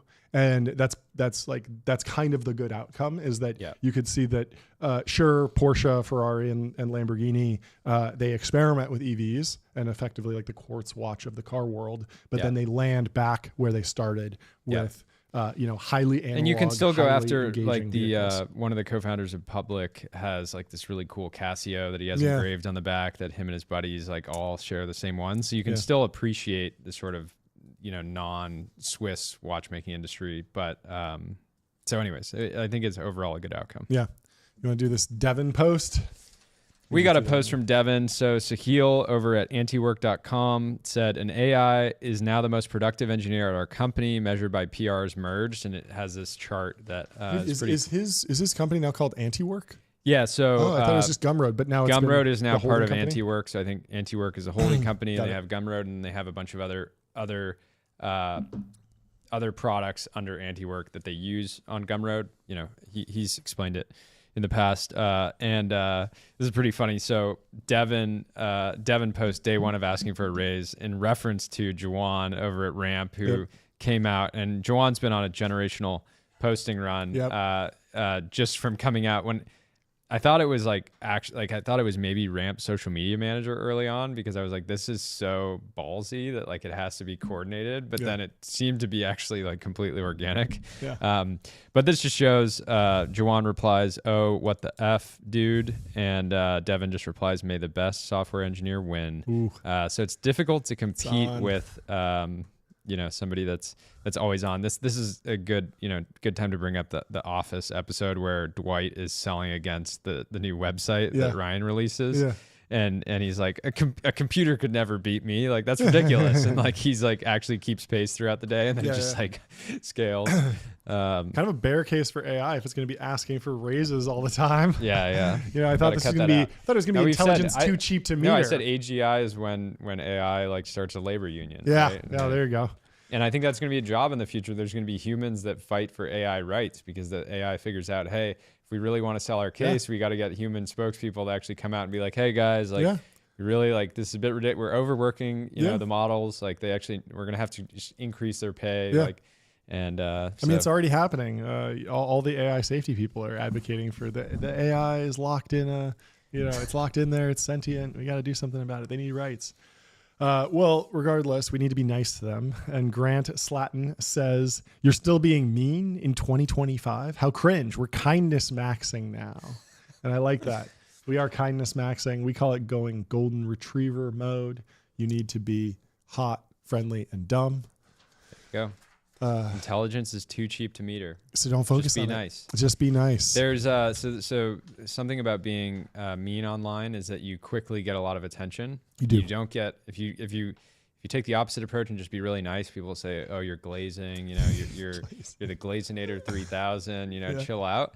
Yeah. If you get mean, people pay attention to it because they're all just like, "Whoa, this guy's like committing crime, violence, crime on the timeline." Like he's saying what we're all thinking. Yeah. A lot of that. And usually the people that are being really mean don't have anything going on in their life, and so it's a good way to out yourself and it's very maybe short-term payoff of attention, but like long-term, if somebody is just known for being mean online, other people aren't going to want to work with that person or do business with them because it's just like it's not very sort of long-term thinking. So yeah, it's very rough. Well, let's go do a deep dive on Blake. He's locked in the cage. He's live at PMF or Die, and we got a post here by Barry. He says, be like Blake. He built 3 apps with ChatGPT. He made $15 million. He offends yappers every third day, and he continues to build cool stuff. I have attached his viral playbook to build a $1 million a month app below. Let's see what the plan is. So I'll walk through it. Ideas. Number 1, don't build a social app. Smart. Even though Raj Veer has followed a similar playbook and made millions of dollars with NGL. Second note, solve a big problem in a small way. Smart. I think that's a good, I always like when you can kind of take a bunch of complex ideas and combine them down into a single sentence. Yep. Use social media for product inspiration and validation. So oftentimes, we already know what Blake and Patty are building in the cage. They're going to announce it later this week, but there are already basically thousands and thousands of videos on TikTok, X, YouTube, that are describing what their app is going to do in some ways. That's very cool. There's already a bunch of demand out there. Yep. And so they're going to fill that. Ideas don't come out fully formed. They only become clear once you begin to work on them. This is just another reason to just like launch and start shipping and actually getting user feedback. Yep. So that's a great point there. And then design, he says use Figma. Minimize cognitive load, make your app usable to both 7-year-olds and 70-year-olds. I love that point. It's a great line. Yeah, just really, really simple. Don't get stuck in like the design trends. Yeah. Figure out what's actually functional. Yeah. Screenshot other apps for inspirations. Do not reinvent the wheel. So there's actually like SaaS products out there that just screenshot all the best apps. So you can just click through them without having to download and screenshot all the apps yourself. So pay $20 a month and be able to do that. Create simple, visually compelling screens for viral social media content. So Blake's been very good at like building the app, but then you have to figure out how to get a lot of attention for it in an inexpensive way. And so that's one of the reasons I thought him and Patty were so fit for the cage is you only have 25K, doesn't go a lot of way. A lot of software companies will try to spend 25K a day to grow really quickly. Yep. They don't need to spend the money on ads because they know how to get social content. Yep. Development. Expect AI to teach you. Don't expect it to do everything for you. So that's a good point. Do not over optimize. A bit of technical debt won't kill you. Then he talks about his tech stack, which you can see later. If your app isn't simple and smooth, rebuild it. Marketing, test everything, reinvest into whatever works best. Use UGC. If you have an established niche that you're working in, use influencers. And then he just says prioritize scaling channels where 2 times LTV is greater than CAC. And he said increase your ceiling by studying psychology and statistics. I spent a lot of time talking with Blake about this kind of thing this morning, just in regards to the PMF or Die launch. So he's been super helpful there. And team building, great co-founders increase speed, scale, and probability of success. So even though Blake has already, shown that he can do this stuff on his own, he brought in Patty to co-found their app together. And avoid working with part-timers, complainers, pessimists, and emotional people. So important note. And eat healthy and exercise, work hard and do things that make you happy. So for Blake, for the next 90 days, that's live streaming the cage. Hopefully that makes him happy. But we got there's a treadmill and like weights coming. Okay, so they're going to set that up in the middle of the cage. That's great. And again, last line, which is important. Money will never be a primary source of meaning in your life. Doing things in the world will. you have to learn this on your own. So yeah, Blake could basically retire right now, but he's submitting himself to 90 days in the cage. What a cool like bucket list item, you know, like whatever happens, you'll always be able to say like, oh, I did this crazy stunt. In my 20s. It's awesome. And what's he sleeping on for the next 90 days? Sleeping on an 8 sleep. Shout out to Mavi for getting 8 sleeps into the cage. Both Patty and Blake are on 8 sleeps already, which is important. They're not going to be sleeping the most number of hours that they probably will in their life, but at least they're going to be sleeping good. What's your sleep score last night? My sleep score is 91 last night. I did pretty well on the time slept. I got to bed early, slept 7 hours and 53 minutes, but my routine was off. I think I fell asleep a little bit earlier than usual, and I woke up earlier than usual because we're up at 5:30 now. But I think that will adjust. You got me beat. I had an 89. 89. Good score. Okay. My routine was a little bit off, but I think it's reading into that because you fell asleep earlier and woke up earlier than usual. Probably. Yeah. I think it will adjust the routine as you stick with it. I got another hat coming in. These hats look so good on the camera. They look great, they and automatically they're really make us. comfortable. The nature of being in a suit and wearing this hat makes us look like corporate athletes, which I love. Exactly.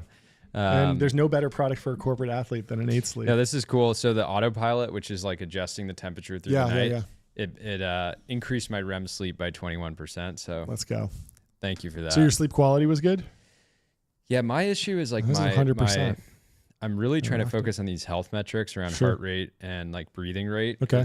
There's something, if you actually just like think of humans as animals, animals in general, like the less they breathe, the longer they live. Sure. So the animals that are like a rat who's just like, you know, or like a dog even just like constantly breathing. Sure.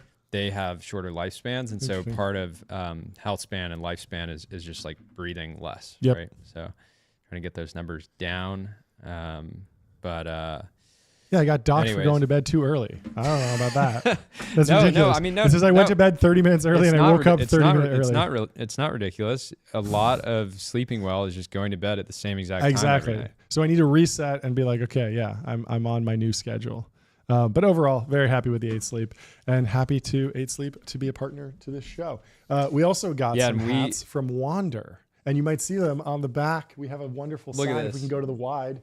Look at this. And so Kyle, John, and the Wander team, they actually sent us an actual sign that they put on their units all across the country. And they sent us a wonderful book. If you want to go to the close-up, Ben, we got a book featuring a bunch of lovely locations that you can rent on wander.com. So they have a private island that's available that awesome. I'm like already planning the next season of PMF or Die. We need to do on the island, and we'll bring in sharks from all over the world to put in the water. Super excited to partner with Wander. 8 Sleep, Wander, AdQuick, Public, Ramp, Bezel. These are all like the most natural partners for us because they're companies that we already use and love. And so it's fantastic. Very excited. And let's move on to another deep dive, this time about Meta. Zuck's company is planning a major investment into AI-powered humanoid robotics. The company is aiming to be the engine powering humanoid market. X-Cruise CEO Mark Whitten to run new group in Reality Labs. This is from Mark Gurman in Bloomberg. Fantastic journalist, gets scoops all the time. It says Meta Platforms, after pushing into augmented reality and artificial intelligence, has identified its next big bet, AI-powered humanoid robots. The company is making a significant investment into the category, futuristic robots that can act like humans and assist with physical tasks, and is forming a new team within its Reality Labs division to conduct work according to people with knowledge of the matter. So just taking a second to appreciate just the comedic reality of this. Zuck is so sick of his human employees just sitting on Instagram all day long instead of working. I would guess that the average employee at both blue collar and sort of corporate work spends 2 hours of work time on social media. That's just totally non-productive. It's productive for Zuck. And so he's like, I'm going to just replace all of you guys internally, and then you're just going to be able to use use my apps 100% of the time. It is funny. This is going to really heat up the fight between Elon and Zuck. So Meta has started discussing its plans with robotics companies, including Unitree Robotics. That'll be controversial. And Figure AI. At least initially, it doesn't plan to build a Meta-branded robot, something that could directly rival Tesla's Optimus, but it may consider doing so in the future, the people added. The human effort mirrors exploratory projects at other technology giants, including Apple, Alphabet, and a Meta spokesperson declined to comment. Can you imagine going to get a coffee and it's a Meta robot barista, and it's like, yes, I will make your coffee for a 10% discount. Would you like to watch an ad? And it like watches you to make sure that you're watching the ad. And if you look away, and it's like, I'm going to pause the ad until you look back. Have you seen that? Have you seen that patent? There's a patent either by like Sony or Samsung that it has a camera that when you're watching the TV, you have to watch the ad, and it's like the ad will keep playing until the person stands up and goes yay or something like that. It's like the most Black Mirror thing ever. It's hilarious. Let's see. They got Andrew Bosworth here with a quote. In a memo that was leaked to Bloomberg News, he says the core technologies we've already invested in and built across Reality Labs and AI are complementary to developing the advancements needed for robotics. He mentioned the company's advancements in hand tracking, computing at low bandwidth, and always-on sensors. Meta executives believe that while humanoid robotics companies have made headway in hardware, Meta's advances in artificial intelligence and data collected from augmented and virtual reality devices could accelerate progress in the nascent industry. I think this is super accurate. Alex Wang over at Scale AI was talking about data walls and how different segments of data are harder to pull from. So obviously like LLMs, we're able to just blast through and create like the world's best like Reddit user, basically. They just can answer anything because they were able to scrape the whole internet and all the text was there. So I don't know about the world's best, maybe the average. It's the average. It's the average. And so, but that data just does not exist for folding laundry or running or anything like that, because we haven't thrown sensors on everyone and we haven't been tracking stuff. And you can pull data from video and stuff, but it's not the same as actually knowing exactly, okay, this bone and this joint moved like this, and that's how you grab a pen, and this is how you twirl a pen in your fingers, etc. So all of that, that there's just a lack of data. So even though we could throw a 100K GPU cluster training humanoid robotics algorithms, we just don't have the data for it. But if Zuck can and Meta can really get a lot of Quest devices in the world and their hand tracking and their body tracking everything, then all of a sudden that becomes a really great data set. Or you could just do reinforcement learning, which is like, would you like to earn 2 pennies for performing a task? And people would just be like, okay, and they'll just like do the task. You're going to get paid so much to juggle, to teach you to juggle. It's going to be like, we need jugglers. Juggling is like the highest training data possible. Right? Highest paid training I love juggling. You got to learn to juggle. I do. I'll teach it the Rubik's Cube, and you can teach it juggling, and then it'll just be the ultimate clown robot. It'd be great. And so they give some context here. Elon Musk said that Tesla's Optimus will eventually be sold to consumers and could cost around $30,000. Tesla is beginning limited production this year. Other businesses have also made headway. Boston Dynamics, which was formerly owned by Google, for instance, has already brought products to market for automation in warehouses. Some companies are focused on selling to businesses and manufacturers, while Meta's intention is to sell into homes. So the big thing with humanoid robots that'll be interesting is, so let's say I get one of these Tesla Optimus robots and it's teleoperated primarily because they don't actually have the ability to be autonomous yet. And I have a sort of housekeeper that comes 3 times a week. But then on the off days, presumably I could have her teleoperate from home and like gather up the laundry and like put it in the dryer and then like take it out, right? But the issue is like, if the depreciation on these humanoid robots is like what EV cars are right now, which I would imagine humanoids, if they're advancing really quickly, will have potentially even worse depreciation than a car, which has sort of like enduring value of just getting you from point A to point B.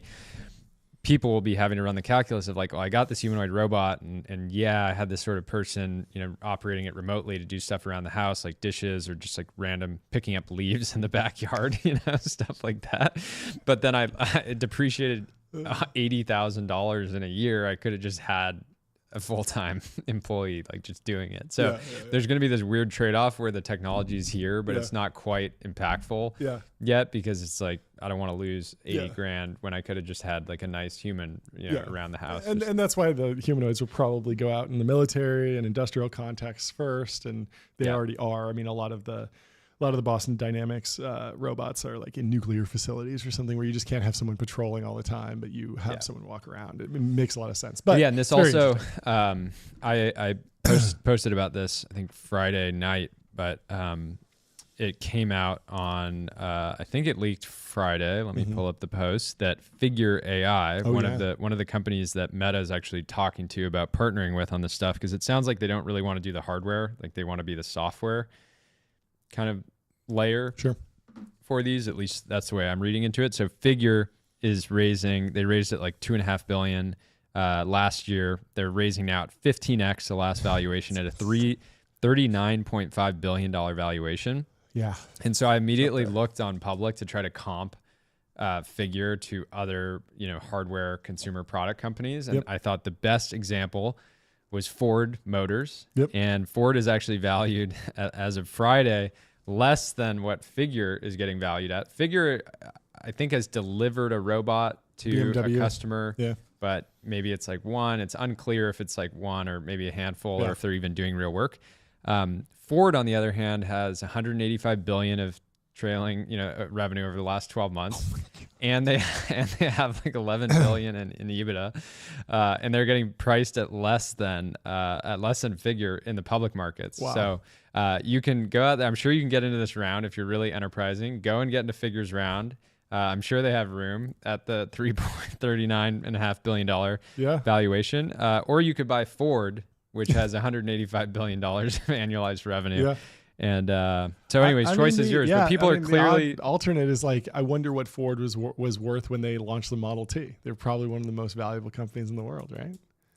Like, if you can be the first... The bet on Figure, I mean, I know that they're not shipping and they don't have like billions of revenue or anything, but I guess the bull case is like, like whoever wins in humanoid robotics will be really valuable for a long time while everyone else plays catch up. Like, it won't be immediately commoditized because it's a hard manufacturing problem. At the same time, it's like, I also wonder how much of Tesla's market cap do you think is like humanoid based? Yeah. Well, the other thing is Unitree has been delivering humanoid. You can go on unitree.com and basically order, I think with Apple Pay, like a humanoid robot right now. And so China is trying to do the same thing that they did with drones, and where they sort of release these things, presumably at a loss, to try to flood the market. And so it's going to be very competitive. I'm glad that Figure is competing in the space. I'm glad that many others are trying to play as well. I just invested in a company that's using robotics for data centers, which is sort of a more niche but potentially massive category of like labor, basically, that robots and it's all hyper flat surfaces, so you can use like wheels and stuff reliably. That's great. Well, let's move on to pirate wires. We got a deep dive in the white pill from Thomas Pueyo. I don't know how to pronounce his last name, but he was actually at Hereticon. He's a big sea flooding guy. I think we've talked about it on the show before. He says we should turn Guantanamo Bay into the next Hong Kong. Why the U.S. should use its perpetual lease on Guantanamo Bay to turn it into a special economic zone. This is interesting. There's been a lot of talks about SEZs. Singapore obviously comes to mind. And Hong Kong is another good example. And so Thomas says, should the U.S. make Canada the 51st state, take over the Panama Canal, co-opt Greenland, appropriate Gaza, and expel over 2 million Gazans to make it the Riviera of the Middle East? All these ideas have been floated recently, but another one is much more feasible. With land the U.S. already has, make Guantanamo into a global capital. Today, Guantanamo Bay bears the scars of colonial ambition, Cold War dread, and global torture, a relic of a bygone era. But there's nothing stopping us from building a new Hong Kong, Dubai, or Singapore there, just a couple hundred miles off the coast of Miami. It could be an international capital of trade, finance, and tourism, a bright city on the bay, and in the process, we could show the Cuban population what capitalism can achieve. This is Guantanamo Bay. Today, it's a military base. The bay has a well-protected deep water port and 2 landing strips for planes. And crucially, it's in the middle of busy sea trade routes. These cities were backwaters not so long ago. Hong Kong was a deep water port surrounded by a communist country, China. By building up the port, urbanizing the surrounding area, making business easy, and minimizing taxes, Hong Kong showed China what capitalism could do by becoming a global port, trading hub, and financial center. Seeing this success, Deng Xiaoping, China's forward-thinking leader in the late 70s and 80s, made the neighboring Shenzhen into a special economic zone, which I've actually been to. It's like insane. Yeah. It's so huge. There's just like 50 story apartment buildings everywhere. When did you go there, by the way? 2018. No, oh, okay. It was like a layover on like a vacation, basically. Cool. It was just like, I want to go like explore like one random Chinese city for a day. I gotta tell you, I was going to Bali for a surf trip once, and I had a 20-hour layover in Shanghai. Yeah. In like one of those like basically like forced airport hotels where you weren't allowed to leave your room. It was a very weird. That's very weird situation. We were allowed to leave. We tried to go to Hong Kong on the train, get in a car, tell them to go to the Guangzhou East Railway Station, which would take us on a train to Hong Kong. They take us to the wrong railway station, like the Guangzhou East one instead of the Guangzhou Railway Station or something. We're trying to figure out like, why isn't the train coming to this place? Like, we're really confused. Everyone was staring at us because we're like deep in like a random part of Guangzhou. My roommate, when I studied in China, was taller than you. Yeah, you mentioned this. Everywhere we went, people would be taking pictures of us. Yeah. Obviously, they if you're even today in huge amounts of China, you might be, if you go out of Shanghai, you might be the first white person they've ever seen. So it's a 6'8" white guy and a blonde, blue-eyed blonde girl like my wife, and we're just walking around like lost. There's people in full-on like hijabs that are like, look at these weirdos. And I'm like, okay, like, I'm in a different place. And so we like it was rough. Like our phones were dying, we were running out of money, couldn't figure out how to do it. Finally, we get on some train, just go back to the hotel, get a hotel, and just sleep for a little bit. But it was a fun experience. And it was a good experience just being like, oh wow, we're like truly lost in a foreign country where we don't speak the language and like cannot understand anything. But it was a good time, and it's a good memory. And so Singapore has a similar story of this.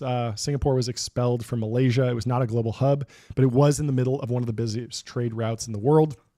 And it capitalized on its location by building a port, reducing taxes, and then expanding services. Dubai is an even more recent example of the same recipe. Can we do the same with Guantanamo? 3 factors can help make this happen. First, many of the most successful cities start as military outposts, which provide security, infrastructure, and demand for services to kickstart the local economy. The U.S. is basically the Guantanamo Bay's anchor tenant right now. Second, Guantanamo Bay could also become a trading hub thanks to its deep water port in the middle of shipping lanes. And the Jones Act requires ships carrying passengers or goods between U.S. ports to be made in the U.S., flagged by the U.S., and crewed by U.S. citizens. This is useful to ensure the U.S. has a navy in times of war, as it would keep its shipbuilding facilities. And so third, Guantanamo City would have a deep pool of workers, Cubans. This is an amazing deal on every side. Guantanamo would benefit from the millions of highly educated potential workers. It's better for Cubans than sailing to Florida. Competitively, Cuba would experience a brain drain. Capitalism's benefits would be evident as infrastructure could be seen from Cuban soil. And Cuba could follow suit by developing its own half of the bay. Making Guantanamo into a special economic zone would be similar to what happened in Dubai, Hong Kong, Shenzhen, and Singapore. So very, very fun. U.S. has a perpetual lease. It's cool. In Dubai, it's cool. Some of these special economic zones are basically one tower. Yeah. So you can just get in the middle of the UAE. You can basically get an office that's not technically, that's equivalent to being international waters. Yeah. And it's just like you just walk into the building. Yeah. So he closes by saying, America can boldly reinterpret what's possible. Imagine transforming Guantanamo Bay from a relic of the past into a dazzling epicenter of global trade and innovation, a Hong Kong or Singapore for the Caribbean, a shining example of what audacious vision can achieve, a beacon of hope, capitalism and democracy for the hungry Cuban masses. If America wants to think big, this could be its first step. I love that. I think that's a really fun article. So go subscribe to Pirate Wires. We're big fans. The island, Guantanamo is going to need some major feng shui treatments to get it sort of conducive to, positivity and building and currently it's I want to know how Guantanamo Bay actually benchmarks against Dubai and Singapore and Hong Kong in terms of just land footprint. Yeah. Because I mean, Singapore's small. Like you can walk from like one part of downtown to the other. You can drive the whole island in like a day. But when I think Guantanamo Bay, I think literally just like one prison and like a landing strip. Yeah. But maybe there's more. Maybe the lease is actually pretty big. We got to dig into it. But I hope this turns into a meme, and we're seeing it on the timeline constantly because it seems like a cool idea. It's funny. It's the same idea. It's the same idea as Greenland or the moon. Yep. But we already it's have so much more achievable. Yeah, of course. It's not even so it's like not even as exciting necessarily, but cool idea. Well, let's move on to some timeline, and then we'll get out of here. It is 12:30. We also have the Malay. That's in here. Okay, it's in the timeline. Yeah, cool. So this was a weird post by Spinach Bra. He says, someone spent $1.3 million worth of Ethereum to tell the world that there is a Chinese-grade Neuralink, and it's already been mass implanted into their military and workforce to control them like bugs. Terrifying and extremely You were a little freaked out. It's you were a little weird. freaked out when this hit the timeline. Do you believe it? It seems like a conspiracy theory to me. It also seems like it might just be a psyop where, hey, you spend the money and then you freak everyone out. But what do you think? It's a weird thing to do with $1 million. It's a lot of money for a pure joke. I do wonder if it was, I don't know if you can see it there, but was it a fixed number of Ethereum? Like somebody was like, I'm going to spend, I don't know, 3,000 Ethereum. It's 500 ETH exactly. Oh, 500. That's what I was saying. So they spent, they were pricing it basically in Ethereum. It's possible that this is a whale that just has so much Ethereum that this is a rounding error to them, right? Where if they have, 5,000, 10,000, it's maybe worth it, right? Yep. So yeah, they clearly were trying to make a message. It's overall, it's you could totally take the lens of this could be the Chinese military deciding we're going to spend $1 million to market that we have this potential and do it in a way that's sort of dramatic or make everyone and viral. think we have this that's what I'm saying. Yeah. That's what I'm saying. So it could, even though it's on the chain and somebody did spend the money, it still could be a psyop. Either way, it's somewhat, if you look back at the history of the military, militaries globally and mind control, this is something that every military has basically been obsessed with. Yeah. And every, advanced military has had, leaks basically, or things that are now public information where they were attempting to do this from various means, right? It wasn't always, it wasn't always, was the organic version. It wasn't always implants. Yeah. But yeah, I'm sure this technology exists. Like if Elon's, testing on monkeys and that's not input, that's output. Like Neuralink is reading your brainwaves and then controlling a mouse on an X and Y axis and clicking. That is crazy and it clearly works. So the question is like, I'm just saying there's other brain? precedent of militaries having a capability, like a sort of a high risk, imperfect but functional capability that then is attempting to be commercialized on a sort of parallel path. Yep. So who knows? Who knows? They say I'll believe it when they can get somebody to podcast more than us. Yeah. So the message says the bosses of this investment firm in China used brain machine weapons to persecute all the company employees and former employees, and they themselves are also controlled. Terrifying. It says brain computer chips have been militarized and deployed at large scale, and all military powers are using these base stations, radios, and nano brain computer chips to control all citizens. Seems like a schizo post. I'm not really buying it, but we'll see. Yeah. Anyway, let's move on to a guy who would be perfect to comment on this. Palmer Luckey gave an incredible interview with Sean Ryan, 4 hours. I listened to almost all of it. Tons of great hot takes in there. Autism Capital says, the Palmer Luckey interview was 10 out of 10. Every single moment was engaging and interesting. Sean Ryan did a great job of letting Palmer speak unrestrained, and Palmer took it and ran. Lots of new materials. Would recommend if you need a podcast 4 hours. Did you listen to it? I haven't yet. I have it saved. It's really good. I'm excited to get into it. Anytime we've talked about this, the podcasts that you really want to listen to besides this one are the ones where there's new material being sort of broken by the person that's basically generating those ideas and working through them. So when when Teal goes and does a podcast, it's pretty intentional. He usually has like a handful of ideas that he's been working through that he wants to sort of share more broadly. And he's sort of using that as feedback to then go back and train the ideas, and maybe some days write a book, maybe some days, scrap them. But yeah, it was clearly well timed with the whole IVAS launch, and because that is such the IVAS, like Anduril winning IVAS seemingly was underhyped in some ways. Like people don't realize like the magnitude of that project and how much history there is. We talked about it last week, but yeah, good move. Yeah, bunch of great. And Sean Ryan was interesting when there was the guy who blew up the Cybertruck. Yeah. Sean Ryan and Sean Ryan's team were like in communication with like there was this whole like crazy drama around that where they were like they were not sure what they should share, and then I haven't really heard of anything about it since, but it was a crazy incident of a podcaster kind of like getting the scoop on this sort of major national news story that again we don't the guy apparently blew himself up in the truck, so we don't have his side of the story anymore, but he had been in communication with interesting. Like and there were lots of allegedly. like questions about like, was this real or was it some sort of like psyop? Bizarre stuff. Yeah, I think this was the first Sean Ryan episode that I listened to from start to finish. I'd seen clips obviously, but really good stuff. I didn't realize it had 4 million followers on YouTube and was really big. So yeah, definitely going to be looking for more good Sean Ryan episodes. There's some good stuff. Why don't you take us through Javier Milei and the meme coin Libra? Yeah, so I think this happened. This must have happened after we recorded on. It happened over the weekend. Yeah, it basically happened Friday-ish afternoon. So we had recorded the morning show, and then it started coming out. But basically, the team, it's now apparent that the team behind Melania token, so Trump comes out with his token, does very well, sort of goes, a lot of people got a ridiculous return in 24 hours. And Melania doesn't even wait, 48 hours before coming out with her coin. It sort of like took a lot of the wind out of the Trump coin sales.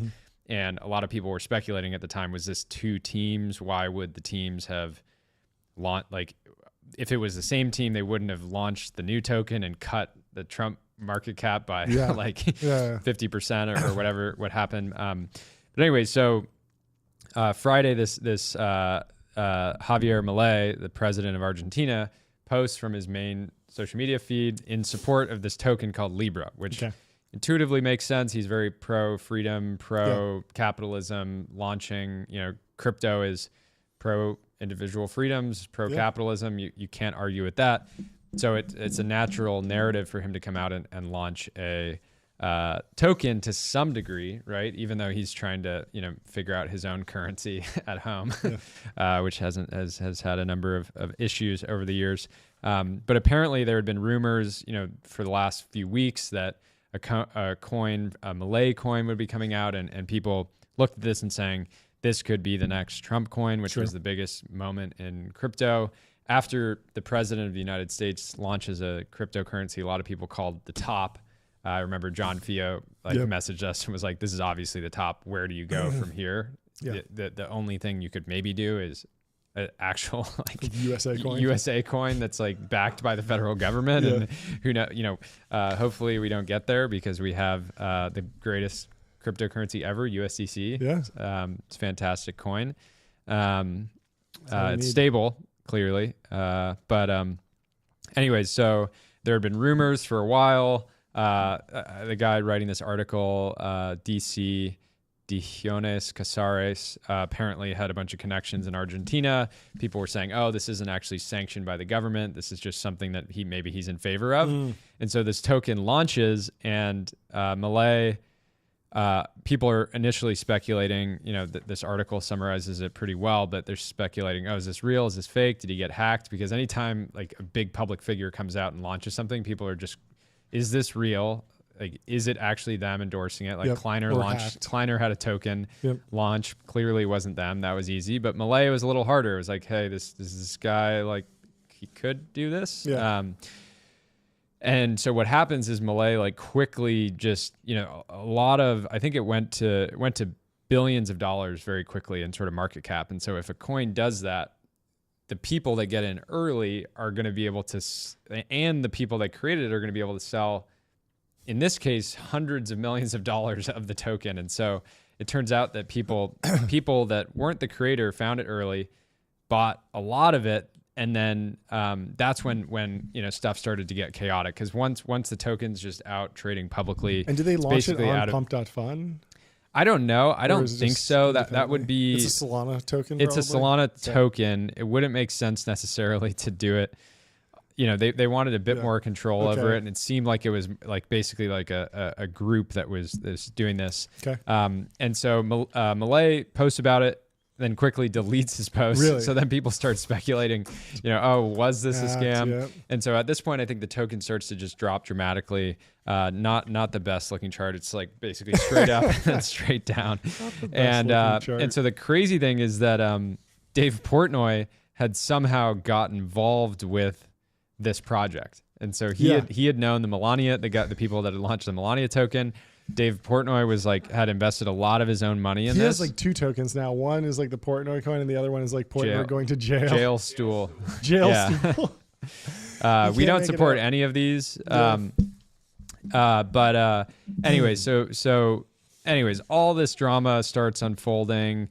Malay starts, over the weekend is facing action in Argentina from people that are trying to get him impeached over this, and then it comes out that maybe somebody near Malay had received a bribe to just get it in front of Malay and post about it. Okay. So who knows? There's so much money on the line. And then as of this morning, an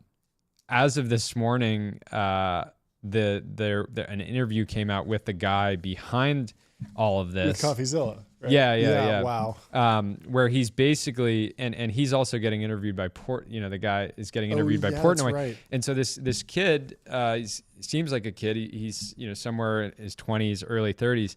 He's sitting there. He made, the coin just went up and down. Yeah. It's still sitting in the hundreds of millions of dollars in market cap. Yeah. But he's sitting on basically $100 million that he, basically presumably made by just selling into this. And then the drama even went deeper, because it turns out Dave Portnoy lost so much money that the guy paid Dave Portnoy back, and then Dave Portnoy posted about it. So anyways, the drama is still unfolding, but if this is the first presidential meme coin where the president actually, in the US, apparently you can launch a token, and if you're down 60%, everybody's like, oh, it's fine. Yep. Still up, broadly. In Argentina, you start to face impeachment.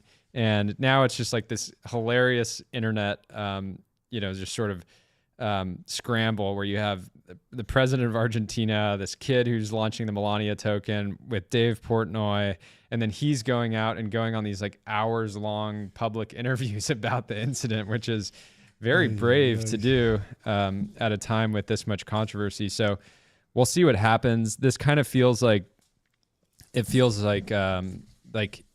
it's starting to feel like this sort of late in the cycle where some of these things just start to kind of unwind in the way that you remember in 2023. Yep. Stuff just kind of started there were lower and lower tier NFT projects launching every day, and it was you just got fatigue, and it's okay, this is we've done the monkeys and the dogs and the cats, and now we're on to hippos, and it's okay. Yeah, and so Dave Portnoy was basically pressing the guy and saying, whose money is this? The $100 million. And it's basically people that were buying the token, of course, because they wanted it to be this great investment, I guess. Yeah. And so he hasn't, but Nick Carter, I'll round it off here. Yeah. Nick Carter, great poster, says, I believe the belly aching around the Malay Libra coin is simply that it was launched by Outgroup and enriched no one in in-group. Ordinarily, you'd get CT elites writing overdone threads about how great it is, etc. As we saw with all the other completely meritless meme coins and related launches, crypto people aren't upset that they got rugged, simply that they weren't doing the rugging. The coin wasn't any more or less meritless or odious than any other meme coin launch. If this is the catalyst for finally abandoning meme coins, it's for the better, and we should all write him a thank you letter. In-group, out-group distinction rules everything around me. So because crypto is so PvP, when people just very quickly pick a side, and the sides are usually the people that made a lot of money are going to say that this is good. Great. People that didn't make money or just missed it. A lot of people that were talking poorly about in the crypto world, talking poorly about Trump coin, just like we're at the crypto ball when it happened, and it just couldn't sort of benefit from it. So we'll see what happens. It does feel. So the lesson generally is you want to be in group and you want to be making money, right? That's a good lesson for life. Yeah. But it's interesting. I mean, the comp for NFTs were dominant last cycle, and then people realized that one, they're not very liquid. They're prone to the same fluctuations in price that you see, meme coins today. And the issue with the platforms is that people realize you could just not pay the 2.5% fee. True. Which the business models of OpenSea and some of these other NFT platforms. And then also people, I think, realized that there was no digital scarcity. The whole pitch for it was like, oh, there's only 10,000 apes or there's only 10,000 CryptoPunks. But then if there was a new 10,000 collection dropping every single day, the total number of NFTs was actually growing like exponentially. Yeah. And so unlike with Bitcoin, when you're launching like a new meme coin every single day and there's new supply and there's just endless, like you're actually seeing massive inflation in the quantity of tokens and out Coinbase came out recently and they said we need to reestablish our listing policy because there's 20,000 new or however many that are every single day, right? They can't just say, hey, if it's over 100 million cap, we'll do it, because that's just going to lead to massive inflation in the So anyways, story is unfolding. This is a good lesson for other presidents. They were sitting on the sidelines wanting to get in the game. Maybe it is the top. Maybe just focus on your own currency. Yeah, focus on the peso. King. If Malay's like, should have just focused on the peso. Well, I mean, it didn't Bukele buy Bitcoin and posts about that. I love how Bukele posts mobile screenshots of Robinhood, of basically like presumably his brokerage, where he's just trading with the balance sheet of the treasury of a nation. Yeah, and I think that's worked out for him a lot better than this will for Malay. This does seem like a mistake, and who knows? But hopefully he can move past it and improve the lives of his constituents and people. Let's go to Dan Gray. Dan Gray says, knowledge workers that rely on generative AI are shown to exhibit weakened critical thinking. This is interesting. This is the outcome of work becoming prescriptive, inputs and outputs with little problem solving. The same thing happens to venture capital in hot markets. The drive to increase capital velocity means investors resort to crude heuristics when evaluating opportunities. Is it on an A16Z market map? Is it on Y Combinator's request for startups? Has TBPN done a deep dive? I love that we're like, is he calling us like a top signal here, or like what is this exactly? I don't know. I think Dan. It's just funny that we're in the crew with like the two heavyweights, Yeah. So appreciate the shout out, but I do understand that a lot of it's like we're talking about the news after it's broken. So it makes sense that if we're doing a deep dive on it, it might be a little bit too late. This focus on second order factors. Or it's factors, right on time. We try to do our deep dives the 24 hours that they're relevant. Yeah. So. But I mean, obviously if we're doing a deep dive on Stargate, the data center in Texas or something, maybe it's not the right time to be like, I'm going to get into the data center market. Yeah.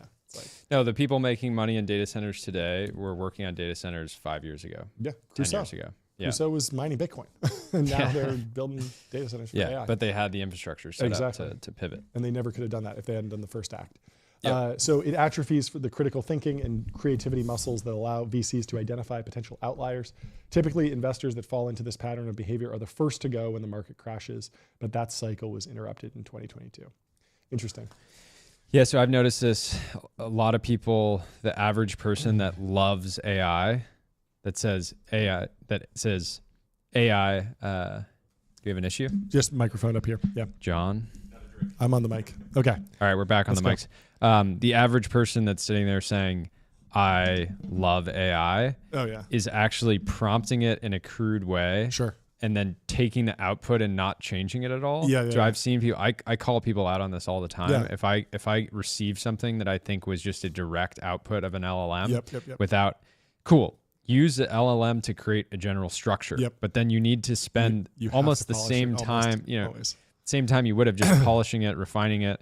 And so use it, but don't let it do the actual thinking for you. It's better to just generate sort of busy work, right? Like we do this with deep dives. Use deep research to figure out what's the general structure of this person's life. What have they done? Just pull all the facts together. But then spend the time to actually understand it and figure out what's interesting and figure out what to focus on.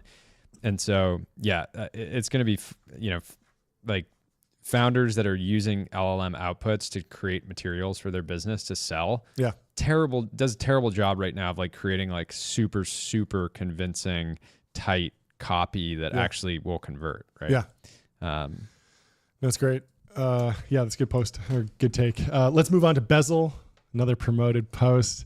A Speedmaster walked on the moon before we had Wi-Fi. Keep that in mind the next time you complain about your iPhone loading too slow. They're back. They're good posters. It's amazing. Little bit of a mistake, including the link. Just give me the image. People know, download the Bezel app. We don't need to know about the link. But I quoted this because I said, I think the Speedmaster is a fantastic purchase because the moon is going to be a state. And once it's a state, you're going to be wanting to wear a Speedmaster everywhere to represent that, hey, I'm a moon guy with the moon. And I think if you're shopping for somebody who's a Pirate Wires fan, maybe you're trying to pick up something nice for Solana, this is on the gift guide for sure. Do they have a moon phase Speedmaster? I don't know. No, I mean, I think they're two separate complications. The idea with this... they do. You got to get this. Oh, really? They have a moon phase Speedmaster? Okay.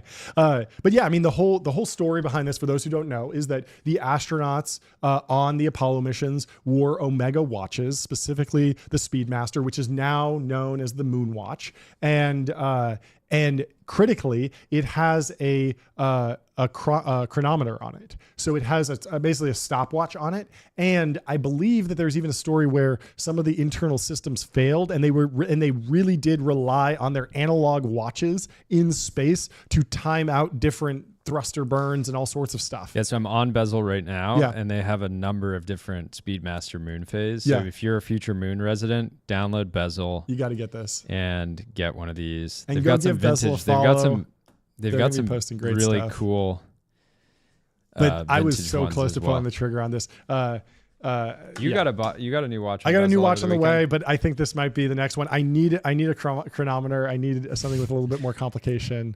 I'm building out I have the Steel Sports watch. I'm getting a dress watch. I have a couple others coming. That's beautiful. Very cool. Yeah. I mean, lots of ways to express yourself and let people know. I'm actually a Bezel DAU. Me too. Without. And I saw this and I was like, this partnership is going to be bad because they're going to get me to buy so many watches. Yeah, I'm going to every dollar they spend with TB, we spend $10 back. 100%. Like, it's actually 100%, which actually makes the economics work because they get a cut, and they don't get the whole revenue. But yeah, they're definitely going to make money off this deal. For sure. But yeah, we love Bezel, and I think an Omega Speedmaster. People often comp Omega to Rolex. I think Omega is really cool in the sense that Rolex is it's the best in many ways, and it's also a little overplayed sometimes. It's artificial restriction. Mark Andreessen picks the Omega when he goes on Rogan. He's a big Omega guy. There's a lot of things to love about Omega, and the history and the heritage in this piece is just beautiful. Anyway, well said. Let's move on to. Let's skip forward. Oh, we got to do this one. This was absolutely burning up the timeline this weekend. One of the biggest stories from the weekend. I think everyone in tech was obsessed with this. Sam Sulek won his first bodybuilding show. The content creator to IFBB, champion pipeline is emerging. Joshua Rayner says he's looking diced, waist surprisingly tight. I thought he would look a little fuller, but might just need to dial in refeed, which is a term I hadn't heard before. But congratulations to Sam Sulek. He's been on the grind for a long time. We got to get Mr. Rayner to call into the show and kind of break down the mechanics of what's going on. I watched the vlog of Sam Sulek on stage. It was ridiculous. This guy, I mean, it's multiple spray tans. He's measuring. And for those that don't know, water intake precisely. Sam puts out basically an hour video every single day. Yep. So he's taking you through his training. He's taking you through his making food. He's taking you through everything. Going to the grocery store. It's really it's great, just sort of like background noise if you're into bodybuilding. And he's developed a huge fan base because of that. He's just very authentic. I think that he's developed such a great young fan base that's so invested in what he does that it will get to the point where competitions will actually be incentivized to make sure that he wins to some degree. I was wondering about that. I was wondering if he's going to wind up going the distance. Yeah, well, it's more so he could very well be bigger than the competitions, right? Because totally. In many ways, Arnold was just much bigger than bodybuilding. Yeah, right? Totally. More people know Arnold than people even know that there's actual like bodybuilding contests. They just know 100%. The visuals of him, doing the various poses or whatever. So I think it'll be an interesting dynamic where the incentive will almost be for the competitions to be like, we actually want him to win because it's going to be so much bigger for us. I hope they reboot Terminator and put Sam Sulek in it. That would be amazing. Yeah. I would love that. It'd probably sell a ton of tickets too. Yeah, and Sam is someone that if you look on if you look on comments that of videos that about him that he didn't post, the comments will be like, I can't believe he's cutting his life short by using all this gear. If you asked him about it, I'm sure he would say it's 100% worth it to me. I'm willing to shorten my life in the pursuit of being diced on the global stage. Look at that photo. Insane. And it's crazy when you see the before, because the before he looked huge, but he was just not lean at all. So he didn't look like a bodybuilder to me at all. He just looked like a big, strong guy, basically. Look at that But delt. all that work paid off, and man, look at the delt. What a beast. It's like the joint of like a bowl. It looks like a bowl. Yeah. It's insane. All right. Here, so let's if do a you're promoted post for Bezel, for public. So I thought this was speaking of size, Public has an all-new Treasury account. Earn a guaranteed yield backed by the U.S. government with a customizable ladder of U.S. Treasuries. Pick a strategy or build your own, plus pay 0 state or local taxes on your earnings. Public is just very well positioned. We've talked about this on the show before, but Robinhood went all in on this sort of casino model for trading, right? Becoming, these like huge emphasis on introducing, options to people that had never done it before. Public took the high road in terms of building out the ability to invest in any of these different assets, but taking a very methodical approach and focusing on long-term investing. And so this is just the next evolution of that. They just are clearly focused on being that all-in-one platform to earn on your money. Right. Yeah. So, and when the market's going down, there's turmoil, people rotate into Treasury ladders. And now and they actually rolled this out when the original version of their Treasury product, when rates spiked and people were saying, well, I could be in these high risk, stocks, and what would it look like if I, transitioned into, just like focused on stabilized yield. And so their Treasury product has always been a good solution for that, and it is now. We now use it just on the show, just literally as like the way to like our research tool data. But a bunch of cool stuff coming out there. I was gonna try to record an episode from their office last week in New York, but I just got so set up in the Bowery that we ended up just recording from there. But we'll flip that over. Anyway, shout out to Public. Give a shout out to a size lord that we all know and love on this show. There Jeff we Lewis. go. Jeff. Looking great. Always dressed well. Always got a great watch on the wrist. And I love this. Just hard post, no caption, just treating it like Instagram. Yeah. So Jeff just posts exactly how everybody, he posts in such an authentic way. Totally. He's I love the expression on his face too. Oh yeah. But exemplifying technology brotherhood and just being yourself. We'd love to see it. He was in a mink coat I saw as that. well. Yeah. Custom bespoke mink coat. And he's hitting the full range, right? Yeah. So we're glad to see him not wearing running shorts and focusing on bespoke tailoring. I couldn't have said it better myself. Well, let's move on to our good buddy Bo Nickel. Some random person was, I guess, on TV and said, "Where is Bo Nickel?" Okay, so this guy had a. I don't know who this loser is, but this guy on Saturday had a fight. He wins his fight. They give him the mic. Yeah. And he calls out Bo, which is just funny because you don't call out Bo after your first big win. And so Bo responds back, "I'd love to get an easy check, but the fans say I can't fight cans anymore." And so he's referencing a couple of Bo's like first fights. So Bo went on Dana White's Contender Series, absolutely dominated. Okay. Then he gets into the UFC and he's just steamrolling every guy that he fights. And he had one fight, I forget what card it was on. It was at some point last year or late 2023, but he was slated to fight this guy. The guy had to pull out at the last second. So they just put this oh no. It was a really rough fight to watch because it was like the local guy who just stepped up to fight Bo in this pretty high profile fight. And Bo just had him basically, I think Bo like knocked him out twice on like while the guy was standing. Like it was one of those things like Bo hit him, knocked him out, hit him again, woke him up, and then like knocked him out again. But anyway, shout out to Bo. Bo's a technology brother, listens to the show, and he's got a fight coming up in pretty soon, which we're excited about. We should get him an ad quick billboard. To promote the fight. That'd just great. Walk out there. Yeah, just the UFC billboard. Is pretty tough. They used to let fighters have their own sponsors in the cage, and they ripped that out to a lot of backlash, which makes sense for the UFC. You know, they want to be able to sell every surface, but yeah, Bo's a legend. Can't wait for his next fight, and actually caught up with him last week. What's the etymology of cans? Is that just like you get kicked around like a can? I don't actually know, but a can is just somebody that's like thrown in there to get beat up. Basically. Yeah, just like an aluminum can. You just kick them right out of the ring, basically. Is that what you're saying? That's amazing. Legendary. Well, good luck to you, Bo. We love you here. Hilarious. Let's move on to Wander. We already mentioned them, but I wanted to flag this Wander. You're a few taps away from staying here.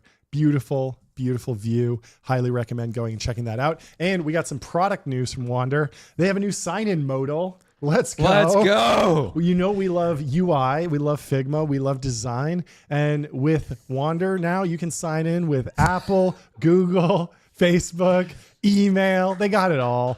It's beautiful. Let's go. I do genuinely like how it blurs out the background. It looks very premium. Yeah, it feels like using an Apple product. And clearly, Michael, I think he's their head of design, genuinely crushed it on this, and I think it looks great. So we got a lot of pushback. We talked about a UI update that Figma had done recently, and we talked about how designers have been protesting in the streets to try to get that implemented. Somebody pushed back and said, "I live in Brooklyn. Nobody was protesting, but maybe they just weren't at the right place at the right time." I think they might have. Anyways, celebrate every time you improve your products for your customers. For sure, every single moment matters. Yeah, and share all the product updates on X. They might go viral. This guy's post got 200 likes, 7,000 views. Why not post it? Boom. It's great. We got to mount this thing. Ben, can you show it again, by the way? I mean, this thing is like massive. It's the actual sign they put on their Wander properties. So we got to figure out how to mount this thing. But thank you to Kyle for securing that for us. Do you want to take us through Justin Mayer's French paradox? Yeah, I'd love to. I don't know that much about it. Okay, so Justin Mayer's, dear friend of ours, former brother of the week. He is coining here, Coogan's Law. I love it. I love a good he's coinage. Got the French paradox. And Justin says, why do the French eat cheese, butter, and drink wine, but still have lower rates of heart disease than Americans? After some digging, I found out what was going on. The French paradox explains. He hits it with the thread emoji. That's almost vintage. That's sort of, 2020 Still, era. Million views. Banger post. 3.5K likes. Americans spend $10,000 per year annually on healthcare, more than any other nation on earth. Meanwhile, the French spend far less while consuming dangerous amounts of saturated fat. So the common, practice from the American Heart Association is that saturated fats are dangerous. So things like cheese, butter, things like that you want to avoid. And we get cut off a little bit here. Our entire theory of cardiovascular health falls apart when we examine the data. The French consume 10 to 16% of calories from saturated fat. This is well above American guidelines of under 10%. So, the American Health Association and other groups, they specifically say just keep your saturated fats under your 10% of the total calories you consume. So their diet is rich in butter, cheese, and organ meats, yet their heart disease mortality is one of the lowest. I'm assuming we got cut off here. Sorry. This demands an explanation. And he highlights this in representative cross-sectional surveys of the French population performed in 1986 and 1995.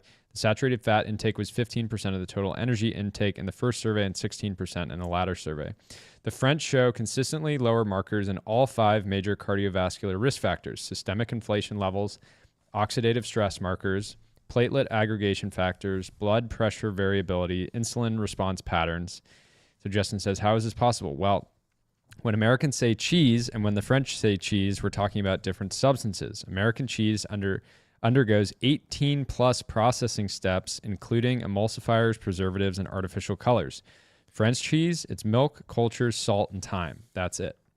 Same pattern. The same pattern meat. emerges for meat. When most American beef is fed with corn and soy, treated with hormones, processed with ammonia, and preserved with nitrates. But most French beef is grass-fed, ages naturally, and butchered locally. Even something as basic as yogurt tells a story. French yogurt, milk and bacterial cultures fermented slowly. American yogurt, modified cornstarch, artificial sweeteners, carrageenan, and 17 grams of added sugar. Then we wonder why our metabolic responses are different. Yeah. So additionally, American meal patterns create a perfect storm of metabolic function. We eat quickly, often alone, and while stressed. The average American lunch break is 30 minutes. This reminds me when we just absolutely crushed some Aeron burritos before this. We just like absolutely housed them like right before getting 2 hours. Maybe after the show, we'll have a 2-hour lunch. Yeah. Couple glasses the of red French wine. spent over 2 hours on lunch. Are you getting the picture yet? At the molecular level, French eating patterns enhance HDL cholesterol and reduce oxidized LDL. But Americans taking resveratrol supplements miss the point entirely. It's not about isolating compounds. It's about the entire eating context. The American obsession with healthy eating has paradoxically made us less healthy. Studies show we experience more stress around meals, leading to elevated cortisol and impaired nutrient absorption. The French enjoy their food and show better metabolic markers. You want to keep going? American food companies have tried capitalizing on this by creating French-style products, but they've missed the fundamental point. You can't package the French paradox into a pill or processed food. The benefits come from the entire eating pattern. And it says, the most profound insight, American guilt around food creates physiological stress that impairs metabolism. The French derive pleasure from eating, which enhances vagal tone and improves nutrient partitioning. Enjoyment isn't just psychological, it's a biological necessity. The French paradox isn't really a paradox, but the failure of American reductionist approach to nutrition. We can't medicate our way out of lifestyle-induced disease. The solution requires rethinking our entire relationship with food. Interesting. Very cool. Justin actually has a company called TrueMed, and he made his money in bone broth, him and his brother, and now he has a company called TrueMed that allows people to spend their HSA funds on healthy products that can improve their health. So glad to see him hitting some viral posts on the timeline that are providing informative but powerful content. Yeah. 2-hour lunch, just the basics, just Lindy, steak and cheese and butter and coffee and milk and red wine. What more do you need? Well, let's move on to a launch from Y Combinator. Pave Robotics is building Tracer, the first fully autonomous road worker. Tracer autonomously detects, cleans, and seals asphalt cracks cheaper and faster and more efficiently than a human. And if you look at it, it's this cute little box robot that drives around painting asphalt down. And I quote you to this and said, I call this type of innovation Nat Friedman punk or Freed punk. Yeah. Great because coinage. it's this cute little like simple robot that just does one thing. It's very understandable. It's not trying to replace your job. It's just trying to, just make the world a little bit better. And I said, even if the Terminator apocalypse comes, this guy's going to be fighting alongside you for some reason. Let's put a gun on it. Let's put a gun on it. Yeah, come on, guys. Let's see if we can throw a gun on this too. But I thought this was very funny, very cool. Congrats to the team for launching. I also like that Jason Carmen chimes in with very cool with like no period. And it feels like almost ominous. It's like ominous. It's like very cool. Like, expect a call from me. I'm making a documentary about this. Yeah. You will be hearing from me. It's coming. I will be pointing a camera in your face in a couple weeks. So get ready. Very cool. I love that. Signal says, I got deep research to produce detailed reports on all of my enemies. Proper utilization. Banger. And then somebody says, how deep is the research if it's based on the very shallow public internet information? And Signal's like, it's a joke. I didn't actually do this. But that's really, really hilarious. And yeah, you should definitely use deep research. Obviously, you got to give it some extra data. But, very fun. Very fun. I mean, honestly, your enemies, if you're a startup, you should definitely go and have it produce detailed reports on your rival companies, the companies that you're trying to disrupt. You should understand the industry. It took me far too long to start reading all the full history of the big tobacco companies and really understand how they were built up. It was fascinating when I started learning all that stuff. But I didn't do it in 2016 when I started Lucy. It took a while, but it's really, really cool. Let's go to Shiomonot. He says, okay, which one of you did this? SOC 2 compliance license plate on a BMW. I don't know what car that is. It looks like an M series, but it dropped. Is that? Yeah, it's newer. Either way, it looks fantastic, and it sends the right signal. Yeah, that you are ready to sell SOC 2 compliant software to anybody. I like it. So if you're at a standstill on the 101, get out of your car and just walk around and try to sign up some people for your SOC 2 compliance product. Yeah, that's a good. We should actually get Technology Brother license plate holders with AdQuick and just make them free on the website. So that's good. You can buy this if you strap it to your car and just drive around constantly and run ads for us and AdQuick. Okay, let's close out with 2 promoted posts.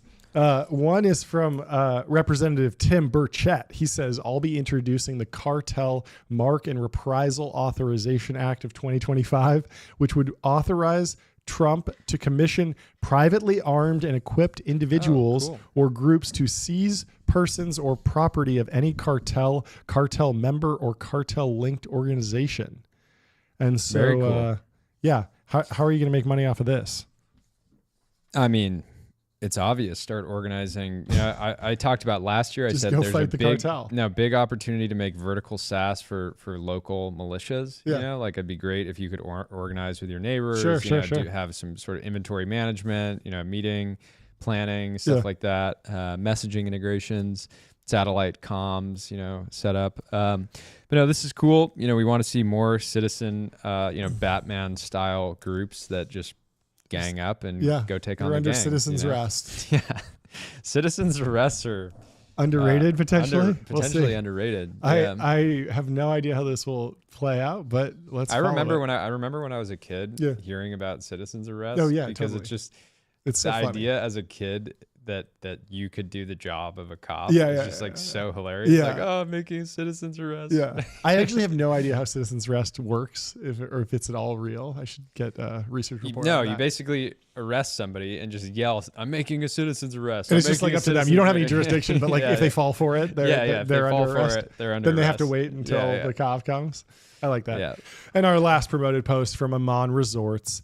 Presented by AdQuick. Yes. The number one way to buy out-of-home ad inventory for your startup. Yeah, Amman should run some ads on AdQuick. They should run an AdQuick billboard every half mile all the way out to Amangiri. That'd be great. And just buy up every single spot. Yeah. As a reminder for people that are going to Amangiri, hey, you got 5 miles left to go. They should write 6 miles, Amman, people know that you're going there. They should buy the billboards as you're leaving saying, thanks for stopping by. Yeah, and that's too. it. Just and then all the people that aren't going to the Amman get reminded, I'm just doing a cross-country road trip. Thanked. I'm going camping, whatever. So Amman says, in the stillness of the pool and the dance of light on the surface, we can find a new sense of peace and perspective in the elevated spa surroundings of Amman, Tokyo. Looking out over the cityscape, the world retreats and all is quiet. So if you're looking for a getaway, head on over to Amman, Tokyo, and tell them the Technology Brothers sent you. Last note, we got a question in the chat from Daniel. Are you releasing any merch soon? The merch has been fully designed for a while. Yeah. But there's so much of it, and so many individual products that it's actually we bit taken off a more while. than we should shoot. There's actually taken a while. We didn't want to just come out with a hat. No, we didn't want to just do a polo. It's all bizarre stuff too. It's Yeah, not normal, but it's very not good. normal, I'm very excited for it. But it will be well worth the wait. Yep. And we can't wait to release it. Yeah. We did have some the working capital of this business is going to be through the roof. We're going to have 7 figures sitting on the inventory line item on the balance sheet. It's going to be rough for a while, but we're not going to be charging. We're in the $2. podcast This trenches. isn't Temu merch. Yeah. This is high quality stuff. We did get merch made for PMF or Die. If you that go on happened the stream, quick. if you go on the stream, you can see they're actually wearing. They're in the jumpsuits. Orange. Jumpsuits. So if you're looking for something to watch, head on over to PMF or Die. They are still live streaming. They will be live streaming for 90 days straight. There's now 20,000 people watching. So enjoy that. And go check it out. Leave us 5 stars on Apple Podcasts, Spotify. And thanks for watching. We'll see you tomorrow. Thank you, folks. Day. Happy President's Day. Happy Enjoy President's the holiday. to all. If you're a president and you're listening, as I imagine you are, happy President's Day. Happy President's Day, Obama. Underrated. All of them are. They all are. They all are. I love all of the presidents. There you go. Every single one.